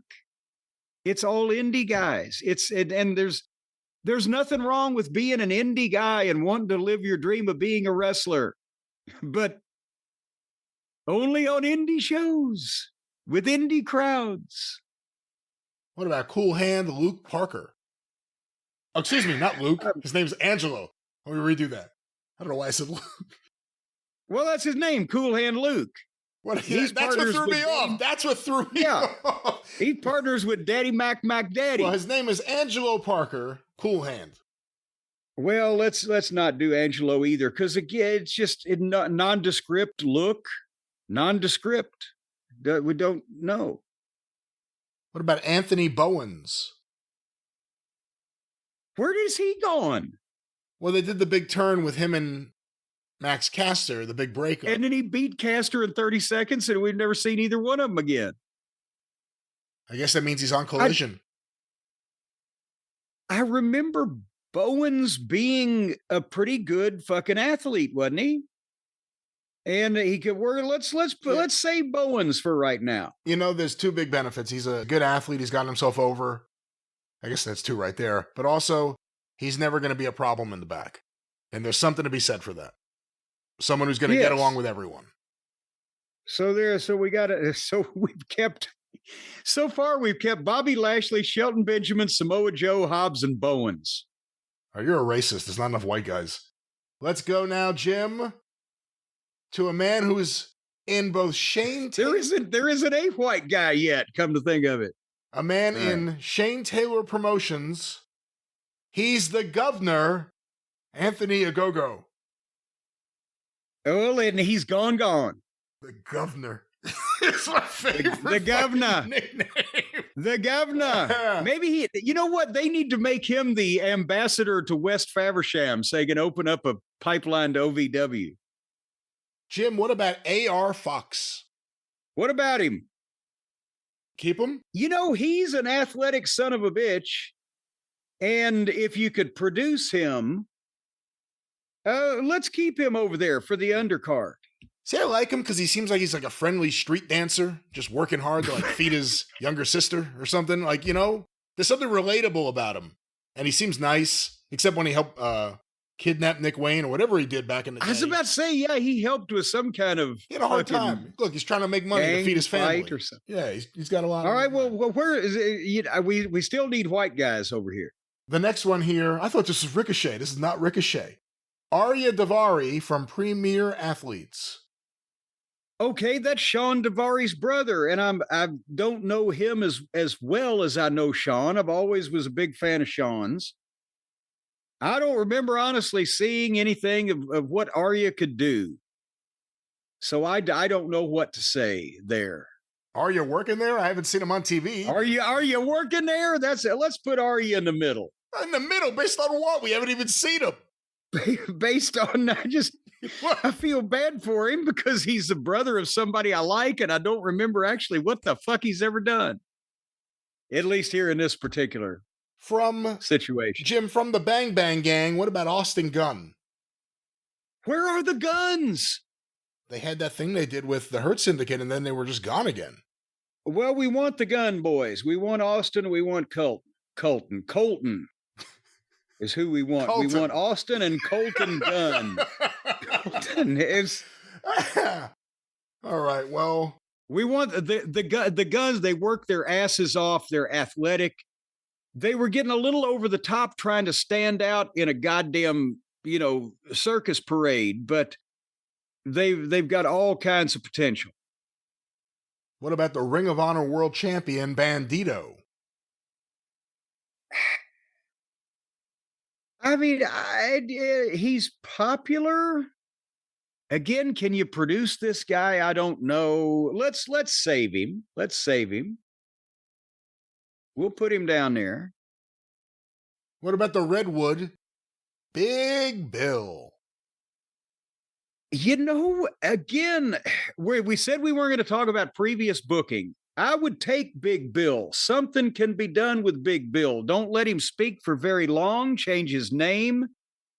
Give him a partner that can talk, or a manager that can talk, or something, and produce his ass to where he doesn't do anything stupid to be a 7-foot giant. And there might be something there.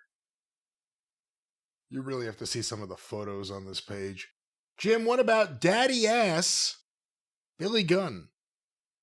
Billy to me is in the back producing, training, being entertaining.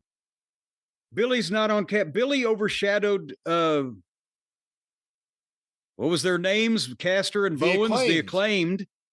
It became all about Billy. And then the thing with the kids, I think Billy is a valuable asset backstage, and to tell guys blatantly to their face maybe what to fucking do, but I wouldn't put him on television right now. Jim, from the Gates of Agony, Bishop Khan. Okay. I mean, all I look at when I see the fake Samoans is fake Samoans, bloodline ripoffs. I've seen these guys and I don't get it. Jim, do you get Brandon Cutler? Yes, but fortunately, penicillin will cure it. Are you keeping Brandon Cutler? Yes, I'm keeping him in custody until we can have the police come and pick him up for impersonating a wrestler. No, he's gone. He's way past gone. He's in the archives. He's vapor. He's history. He's legend. What about, and this person's injured right now, but what about Brian Cage from the Don Callis family? I think he's an idiot. I don't think that you could tell him how to take advantage of the look that and the athletic ability that he's got. He's a fucking beast who has a better body than Lex Luger, and he wants to do backflips and get his shit in. I don't think he's got the high gear to kick into to be a real effective, aggressive fucking heel. But I don't think you can get any sympathy on him as a babyface. I think he's a guy with a great body that could have made $1 million if he didn't just concentrate on doing fucking moves. So I'd backflip him on out through the parking lot. Jim, from the Hounds of Hell, Brody King.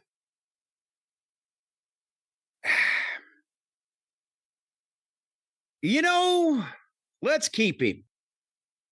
Because he's big and tattooed up, and I've said before, he looks kind of like he would have been great in territories. He looks kind of like an indie level heel, but he would have been a top heel in a group in one of the smaller mid-sized territories. But let's see if we can do something with him. Of course, again, he's probably one of these indie-minded clowns, but if you could produce him, there could be something there. Again, he's on the list here. I don't know how you would consider him. Bryan Danielson. Before I would have said the same thing I just said about Billy. Even though he's retired from wrestling, I would have him in the back to help guys, train guys, whatever. He's not as entertaining as Billy Gunn, just to sit around and talk to. But I think he's goddamn lost his fucking mind with this indie bullshit, along with the Buckaroos and all the people of that ilk. And I think he really thinks this shit that he did last few years was good, as opposed to when he was really one of the best, if not the best wrestler in the world. I don't think I want people spreading his fucking thoughts around the locker room if I'm trying to do a real wrestling company. Just being candid and honest. Can you disagree with me based on what you've seen? Well, if we're taking him as a wrestler out of the equation, or even just talking about him as an agent, a producer. Yeah. If you can't trust his instincts to think the right thing or do the right thing, what good is he in that role? And, he's just going to encourage all of the children to live their dream rather than make me some fucking money. So, yeah, Brian, enjoy your retirement. We all love you. Well, let's stay on the topic of Brian's with a Y. The bad apple, Brian Keith.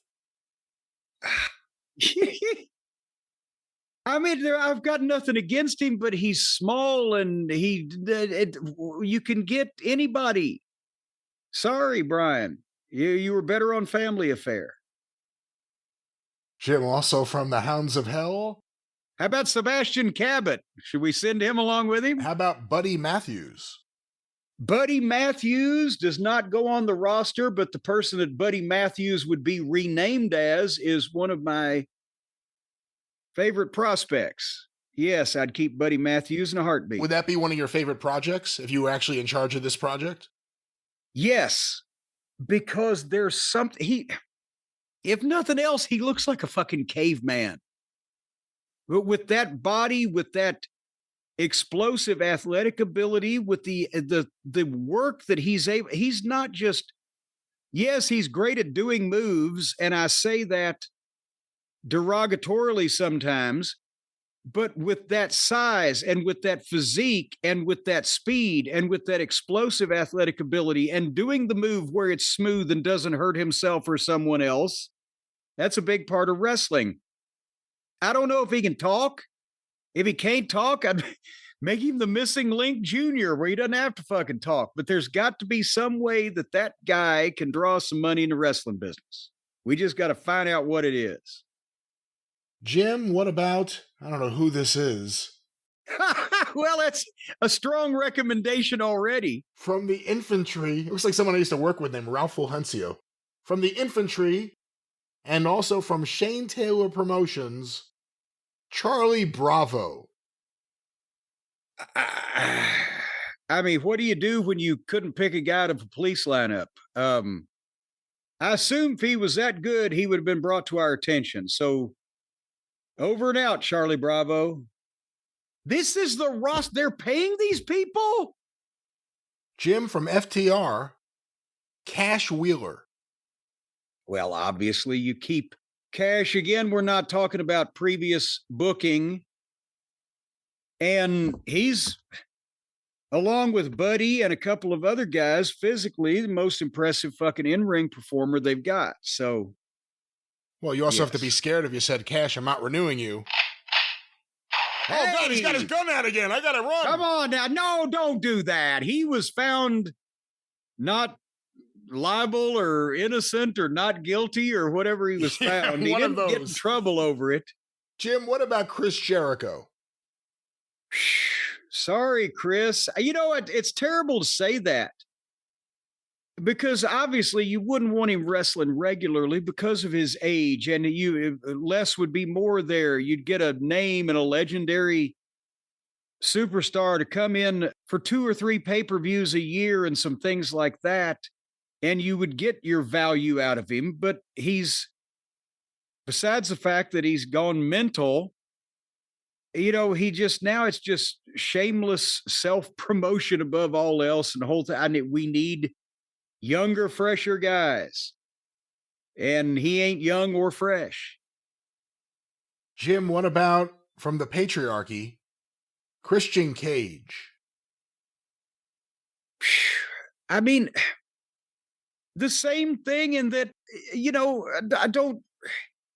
he's got a name, and at least he's not behaved publicly like he's going through a midlife crisis like Jericho. He can cut a heck of a promo. I haven't talked to him in a long time to know where his head's at on the children's wrestling or whether he's just, you know, taking Tony's money and not worrying about it. But he's another guy that I might want to, depending on where his head is at these days, have in the back to talk to guys. But, you know, even though he can certainly outwork fucking Brandon Cutler at half his age, but no, this is not the Over the Hill Gang. If you have somebody that age, it's going to be very, very special. Again, this next person I think is retired and working as an agent, the Kentucky gentleman, Chuck Taylor. All I can tell you about fucking Chuck Taylor is he wouldn't be working. He wouldn't even be allowed to panhandle anywhere around a wrestling promotion I had anything to do with. What about from the Death Riders, Claudio Castagnoli? I said I wasn't going to count previous booking against anybody. I'm keeping Claudio. Oh, There is something there. I'm sorry. there's something that could be, he's not going to be the main event. He's not going to be the champion, but on a roster of wrestling promotion, there's something could be done with a guy that talented. Better than what they've done. Better than what they've done, absolutely. But I don't think Claudio, I think that's a wasted roster spot, if you ask me. But what about this next one, Jim? Boom, boom. Colt Cabana. Is the boom boom sound of when we fire him out of a cannon to make sure that he flies a long way away from us? No, it's ridiculous. He's not over the hill because he never got up the hill to begin with. He's can't get the comedy out of his fucking blood. He's a joke cosplaying wrestler. He was patient zero for joke cosplaying wrestlers. That's why all the Cucamonga kids and the Lollipop Guild looked up to him as a hero. What about from the Bang Bang Gang, Colton Gunn? Well, I've already got him up there with his brother. Yeah, we're definitely keeping him. What about the Rated R superstar, Cope? And they've actually got him under the seas, under the name Cope. This applies again. Christian, Jericho, Edge, major names all over 50. If I'm putting a roster together, I'm looking at the next 2 to 5 years, and they ain't gonna be there. So with Edge again, I would have said, great for training or attitude or whatever, except he's the guy that was in the fucking match with the fucking spike sticking out of the bat with Dick the Boozer. So a lot of these guys have, you could almost tell who of the 50-year-old generation has gone crazy, because the ones that don't stay in the WWE system, and the ones that have gone crazy go over here and want to play with the children. But I don't see it. On the list that we have kept, besides for Bobby Lashley and Shelton Benjamin, I think the maximum age is around 40-ish. And tell me that Lashley and Benjamin look old, and, I'll go along with you. But no, we need younger people that are serious professional wrestlers and not either past their prime superstars or cosplaying children that want to do indie shit. What about very nice, very evil, Danhausen? You can't mean to tell me that was the name you were up to right after I said no cosplaying children. That's what comes after Cope, Danhausen. Okay, well, we don't wish Danhausen any ill. I don't think he's ever actually wrestled there to begin with. So we don't want him to wrestle for us. But if he wants to guest on Svengoolie, then we can talk. But enjoy your no-work contract, is what we're saying. I haven't seen him on TV in a year and a half, 2 years. Nowhere, man, please listen. Jim, what about Daniel Garcia? Oh, for Christ's sake. Well, besides, he's got a lot of attributes. He's got that incredible physique. He's got that incredible promo ability. He's got that wonderful movie star look.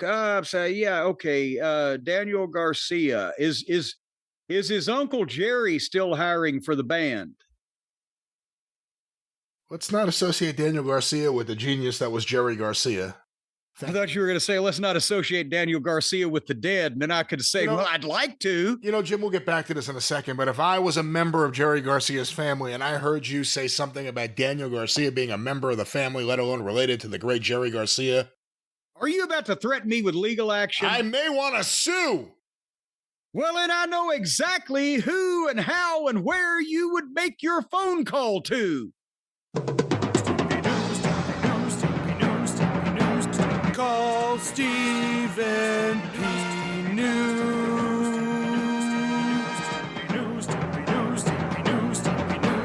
If you need to sue.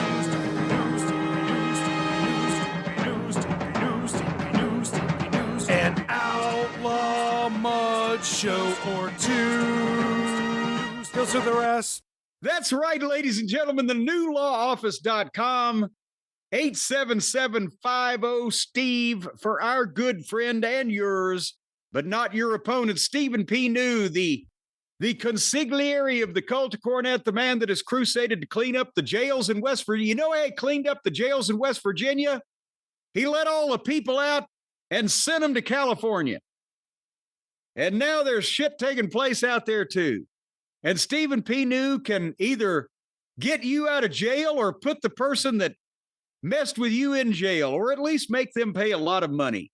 He can do a variety of bad things to people, and he does it in the name of law, order, and justice. Stephen P. New, newlawoffice.com, 877-50-STEVE is the number. Somebody's got to write us a jingle, a musical jingle. 877-50-STEVE. That's the number to call, and you won't believe how good he's going to be to you when he gets you all the money. And you can buy your own zoo. Got to work on those lyrics. Stephen P. New, newlawoffice.com, 877-50-STEVE, the number to call for justice and money. Well, if you put it that way, newlawoffice.com. But Jim, let's finish up. Let's return to the roster. We'll go a little bit longer. We are right now in D, but it looks like we moved pretty quickly from there. And that's another thing. That's another thing. They start with the first name instead of the last name. If you're looking for Garcia, he's not in the G's, he's in the D's. Well, Jim, also in the D's, Dante Martin of Top Flight. I'm going to need a second page of paper for all these firings. Okay, Dante Martin, Dante work here no more. Well, hold on now 1 second. You're talking about the future and Top Flight and his brothers right here too, Darius Martin. They are a younger tag team who does spectacular stuff. You don't think there's something you could do with them? They're a younger tag team who does spectacularly sloppy stuff. And if I'm not mistaken, both of them have been seriously injured over the past few years. And until they can, you know who shows me something is old Kyle Felcher. From the time that he showed up, a year ago on TV until now, he's put on 25, 30 pounds. He's got to be on the sauce. And I admire his dedication, but he's changed his physique. He's growing up. He's getting bigger. He's polishing himself. These two mopes look the same as they did 5 years ago. So, and they're indie guys doing indie matches. And yes, I think it was Dante is the amazing leaper, but they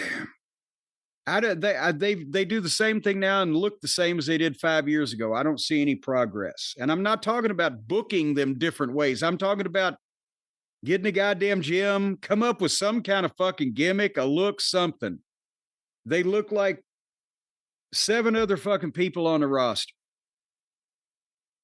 Well, Jim, the conqueror of Everest, Darby Allin.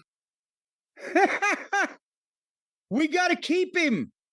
We might have to fucking put him on a contract where he's handcuffed after every match and taken and put in a box somewhere until the next night's show so he can't do anything stupid. But all things being equal, he has a weird, unique charisma, and there's some way you could get something out of that, but not if he in any way makes any of his own decisions about anything in his life. You'd have to feed him. You'd actually have to feed that guy. You could make a bunch of money with him, but you'd have to feed him. You'd have to show him the proper way to piss. I mean, you'd have to start from the ground up. I want to talk about people looking the same. There's multiple people on the page I'm looking at right now with the same bald head look. From FTR, Dax Harwood. Obviously, we're keeping Dax like we're keeping Cash because, again, they've been booked into insensibility, but they are the best performing tag team in the company. And you could do something with them that's been better than what's done, especially if they are produced and if Dax stays off Twitter. From Los Facción Ingobernale. The fuckers and the goobers? Dralistico. Draw a map for him to be able to get home. Jim, both Ring of Honor World Tag Team Champion and Ring of Honor World Six-Man Tag Champion, Dustin Rhodes. You know what? You've got to keep Dustin, and he's the one guy over 50 that you have on the roster. And then you do a proper retirement angle, retirement tour, retirement whatever, where what they were going to do with Jeff, who we might have to keep him also, just so we can see how that turned out. Oh, give me a break. But just, I've got one more year and I want to go out. It was some level of my head held high and some heel is trying to fuck with him. Dustin's great with that type of thing. And then you transition him to training, working in the back, whatever the case. I like all of his promos now, or his confrontations. They all begin with him screeching the other person's name. Jim! Max! Like, everyone's name, he just screeches it out. Well, remember, it was his idea that he had, remember when Goldust had Tourette's? That was his idea? But, well, it came from, he was in the locker room constantly just acting like he had Tourette's, and it was so fucking, people hurt when they finished laughing at him that they ended up doing it. It was one of those cases of ribbing yourself. Jim, what about the Mad King, Eddie Kingston? I think that time has passed. And remember, when he first got there, and even though he looks pretty slovenly for a professional athlete, there was the gimmick and the personality, and then they did the article, and he had a window there, and then he got hurt, and then his matches. I mean, you would have had to expose his wrestling on a limited basis to begin with if you were using him properly. And now I think he's just, I think time is gone. I'm sorry. From the Dark Order, Evil Uno. Oh, for fuck's sake. Let's, seriously. No, the fat fucking counter clerk with a goddamn mask on, literally cosplaying as a wrestler. You ought to see what this motherfucker looks like. I saw him at a Ring of Honor TV taping one time at the ECW arena. I thought the guy from the concession stand, from the hot dog thing, had come in the back, and I was fixed to kick him out. He has to cover the face, but he hadn't figured out a way to cover the fucking body. No, he's another one of the goddamn children that. Remember, they were the Super Smash Brothers, and I had people this was in 2010, saying, well, they're the best tag team in the world. When we were featuring Mark and Jay Briscoe, Charlie Haas and Shelton Benjamin, there were fans saying, but the Super Smash Brothers are the best tag team in the world. This fat fuck and his goddamn weird friend. Jim, what about... That's what I had to put up with in Ring of Honor. Jim, what about Griff Garrison? What about him? What do you want to do with him? I want to fire him. I didn't know he still worked there. Neither did I. Again, tall, bad haircut, no body, no physique. We haven't seen him in years, and there wasn't nothing to look at anyway. He was the anchor around poor Brian Pillman Jr.'s neck till he escaped the asylum. Jim, what about Hologram? How far can we project him? Again, what the fuck? You've got Hologram, you've got Gravity, you've got fucking Space Capsule. I don't know, all of the various Mexican guys with these weird names that do the same shit. They're all minute. You can't tell one apart. There's not a Rey Mysterio in that crowd. Gravity's not on the list, by the way. Gravity, that's who I was thinking about. Oh, Gravity ain't on the list. Well, Gravity absconded, didn't he, to go back to Mexico? Or was that the other guy? I really don't know. Part of that new AAA thing. Now, that was Vikingo. Yes, El Hijo del Vikingo. Okay, well, Vikingo, Hologram, Gravity. You know, no. Jim, from the Ops, Hook.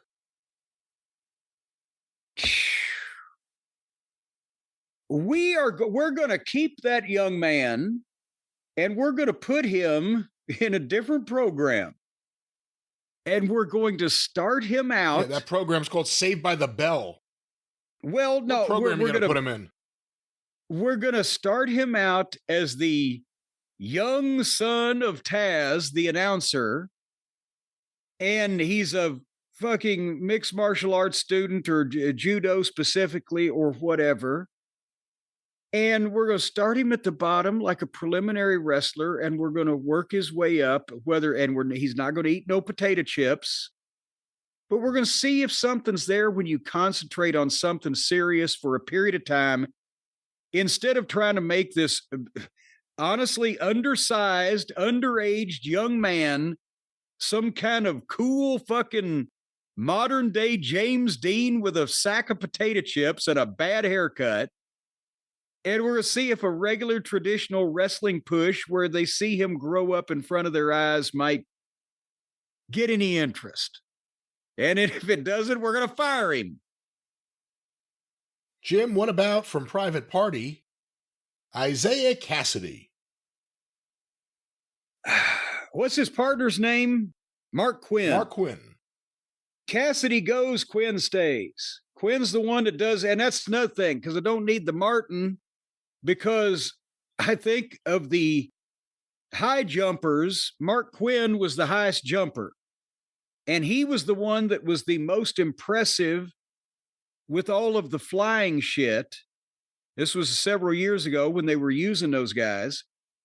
So I would eliminate all the half-ass flyers and there's my Rey Mysterio, but he's not 5'2", Mark Quinn. He's the guy that will do the flying shit, so it will all get over, and he's the best one at it.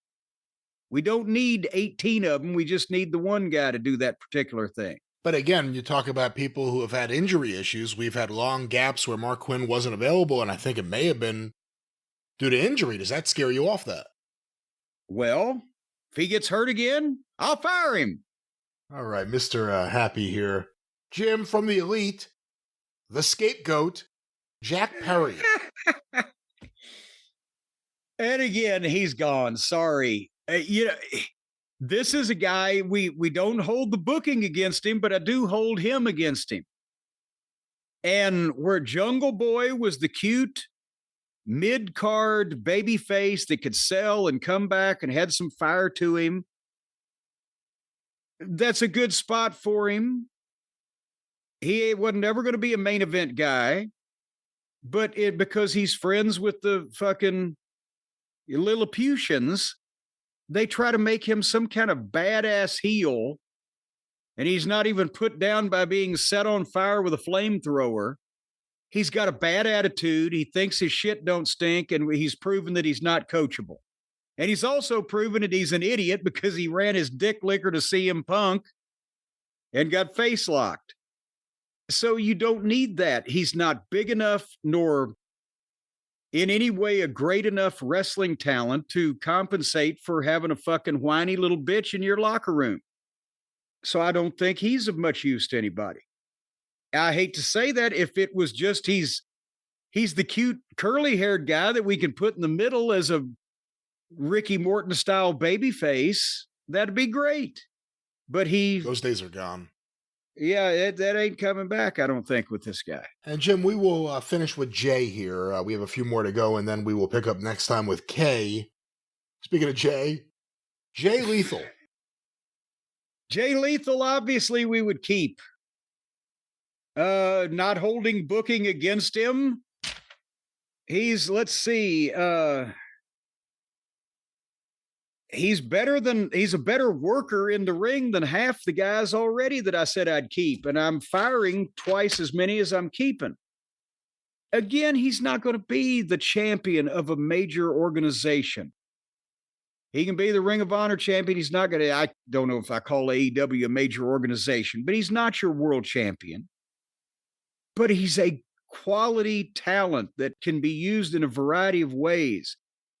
One of the things that made him attractive in Ring of Honor was not only that he had some mainstream television exposure, so the average person would see who he was or would know who he was, but also that he could work with the younger guys that were starting to be younger then, but try to slow them down a little bit and try to give them a little pace at the same time. So he's giving them some on-the-job training from being in the ring and on bigger shows and with bigger talent than those guys had been. And also, he was great with personal appearances. You could schedule him with a station-oriented appearance and he wasn't going to show up fucked up or late or piss anybody off or insult anybody or leave early or whatever. So you want him, whether he's in a group or a tag team or whatever, you want him to mean enough on your cards, and guys like that, who I could, maybe a Claudio as a heel, if it's that middle card area, but no, he's not going to fuck up. But right? People aren't going to watch him. But they're not, you're just on Claudio.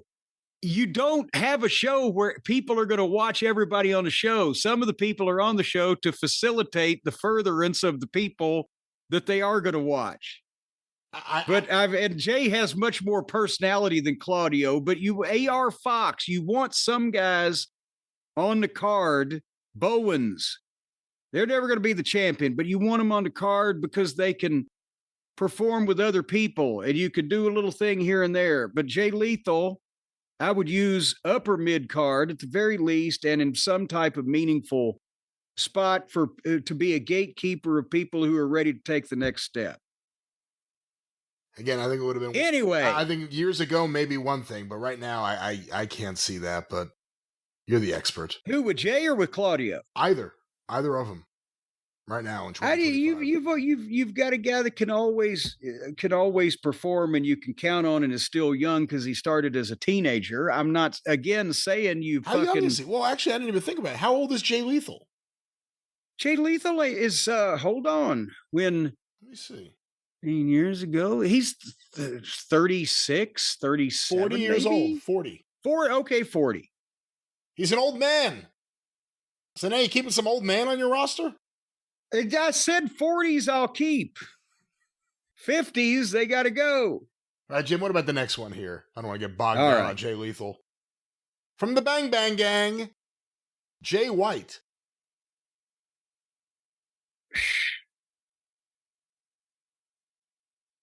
Huh. Surprised you're thinking about it. I didn't expect you to actually take time to think about it. Interesting. Well, but here's the thing. If I'm keeping AR Fox, I'm going to keep Jay White.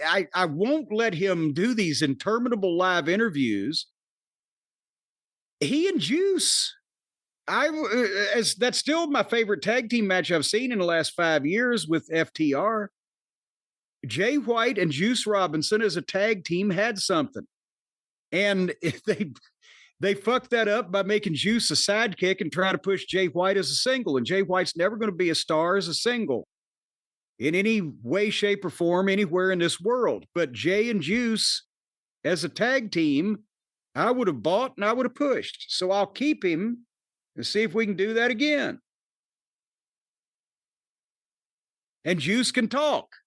And Jay can stand there and nod. He's up ahead, so I guess I'll just include it now. Rock Hard Juice Robinson from the Bang Bang Gang. Juice Robinson, baby. We're keeping him in a heartbeat because he's got a personality. It's different. He looks different. He's doing something different. He doesn't look like all the rest of these fucking children. I'm sure the next one you and I will disagree on here in 2025, Jeff Jarrett.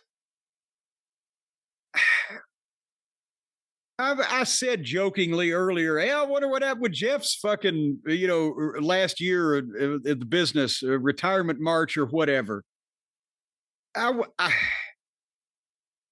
think I would have Jeff on the roster to work with guys at house shows. I don't think Jeff needs to be a TV personality or character at this juncture. I would have him working in the backstage area or in the area of live event promotions or in the area of finding fucking sponsors. Or have you ever seen a motherfucker that could find as many people with money as Jeff Jarrett?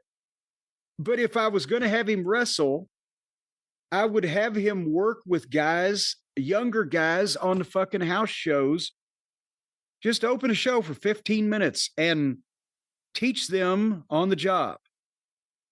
You know what? I would keep Jeff Jarrett. If that's exactly how you would use him, that's exactly how I would keep him. So yeah, I got no problem. There you go. From the Dark Order, Jim, John Silver. Oh, please. Long John needs to peg leg on out of here. Jim, a former protege of yours, I guess you could say, Johnny TV. Formerly John Morrison from Eminem. You know, again, how old is John now? Because he's in his mid-40s. You know, the booking has been ridiculous, and I don't think he's my age. Wow, 45. Yeah, I don't think John particularly cares, you know, but he's just going through, you know, life and wrestling and doing his thing. Whether he plays with the children or not, what the style is. He's a heck of an athlete and he's a nice guy. I think there's something that you could get. I'm going to write down John Morrison because that's his actual name. I think there's something you could get for a short time out of John. He stays in shape and he doesn't cause people trouble. All right. Jim, a couple more here. From the Don More Jays? From the Don Callis family, Josh Alexander. You know, we got to keep him because he's new. He looks like he's tried to be serious. They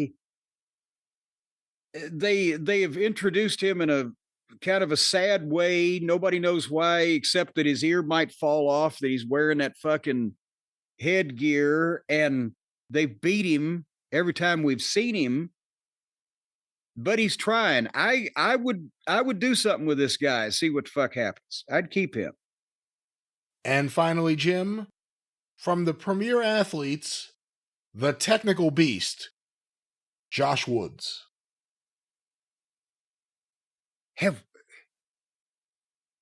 Wait, you know what? He was the guy that worked with Dan Severn when I managed Dan at WrestleCade in Winston-Salem, I think back about 8 years ago, when I said, okay, this will be my last match managing. And it has been. I honored that. He used to be an MMA guy and an amateur wrestler. And I think we saw him 3 times on AEW television about 3 or 4 years ago, didn't we? I don't know. I think he was a Ring of Honor guy. But again, I don't know. Well, but he was on AEW television whether it's after Tony had absorbed Ring of Honor, then it becomes all one and the same anyway. But I haven't seen him in so long. I don't know whether he's any good or not. So we might have to fire him and let him go away and learn a new hold. Wow. I just don't know. Gonna fire the wrestler you managed against in your final match. Well, he should have done a better job. That was fucking 8 years ago. He was like a rookie. I don't know. I mean, I hate to keep him if he's the shits now, but I don't know what to say. Well, again, this is only the halfway point, or maybe not even that. Jesus Christ. Hey, well, okay, now hold on here a second. I'm going to count because I think there's still 26 lines on a piece of notebook paper. So that's 50. We've gone through over 60 people, and we're just to the J's in the men. And that's not counting referees, announcers, and women. And I have kept so far 22, plus put a couple in the middle. I mean, at least I kept 22. Of course, we'll have to go through and give this another look-see once we get the list. But, you know, keeping 30%, that's not bad so far for this crew. Well, again, we are not even halfway through the men's roster. We will continue that, I guess, on the Experience. Coming up wherever you find your favorite podcast. With that, we're going to wrap up this week's episode. Let me get this. This is not the one I wanted, but we'll go for it.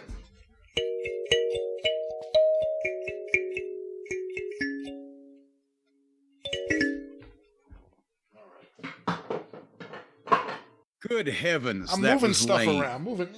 Yeah, All right, well, at least that made some noise. Well, thank you. We made some noise here today, and we'll be back making more noise on the Experience. And, of course, next week back here in the Drive Thru, Saturday night's main event, an AEW Double or Nothing. And yeah, boy, that stopped me. As soon as I said the name of the event, it stopped me. The experience is coming up, and we've got, before that stuff, we'll do the experience. And we got some stuff on the experience, too, that you're not going to want to miss. Because if you miss it, well, you won't know what the fuck it was. Are we picking up the roster review? We'll pick up the roster review. We might have dropped it, so that we'll pick it up. Well, that and so much more, the Jim Cornette experience. Of course, go through the archive, patreon.com/Cornette. $5 a month gets you access to the archive and the official Jim Cornette YouTube channel. Just go to YouTube and search for Jim Cornette. It comes right up. Subscribe today. Check out all the videos, full episodes, as we call them, clips, and so much more. Is that what we're calling them now? Episodes? The official Jim Cornette YouTube channel. Of course, the drive-thru is brought to you by the loves of Stephen P. New, 877-50-STEVE. Get even with Stephen at newlawoffice.com. Can you guys tell who's hungry? I think that's it. Cornette's Collectibles at jimcornette.com. What's going on, Jim? Big sale of big merchandise for your big house right now in this big world. jimcornette.com. Big deal. jimcornette.com. And that's it. The wrestling news, wherever you find your favorite podcast. But until the Jim Cornette experience, and then next week back here on the drive-thru. For Jim Cornette, I'm the great Brian Last. Tally-ho!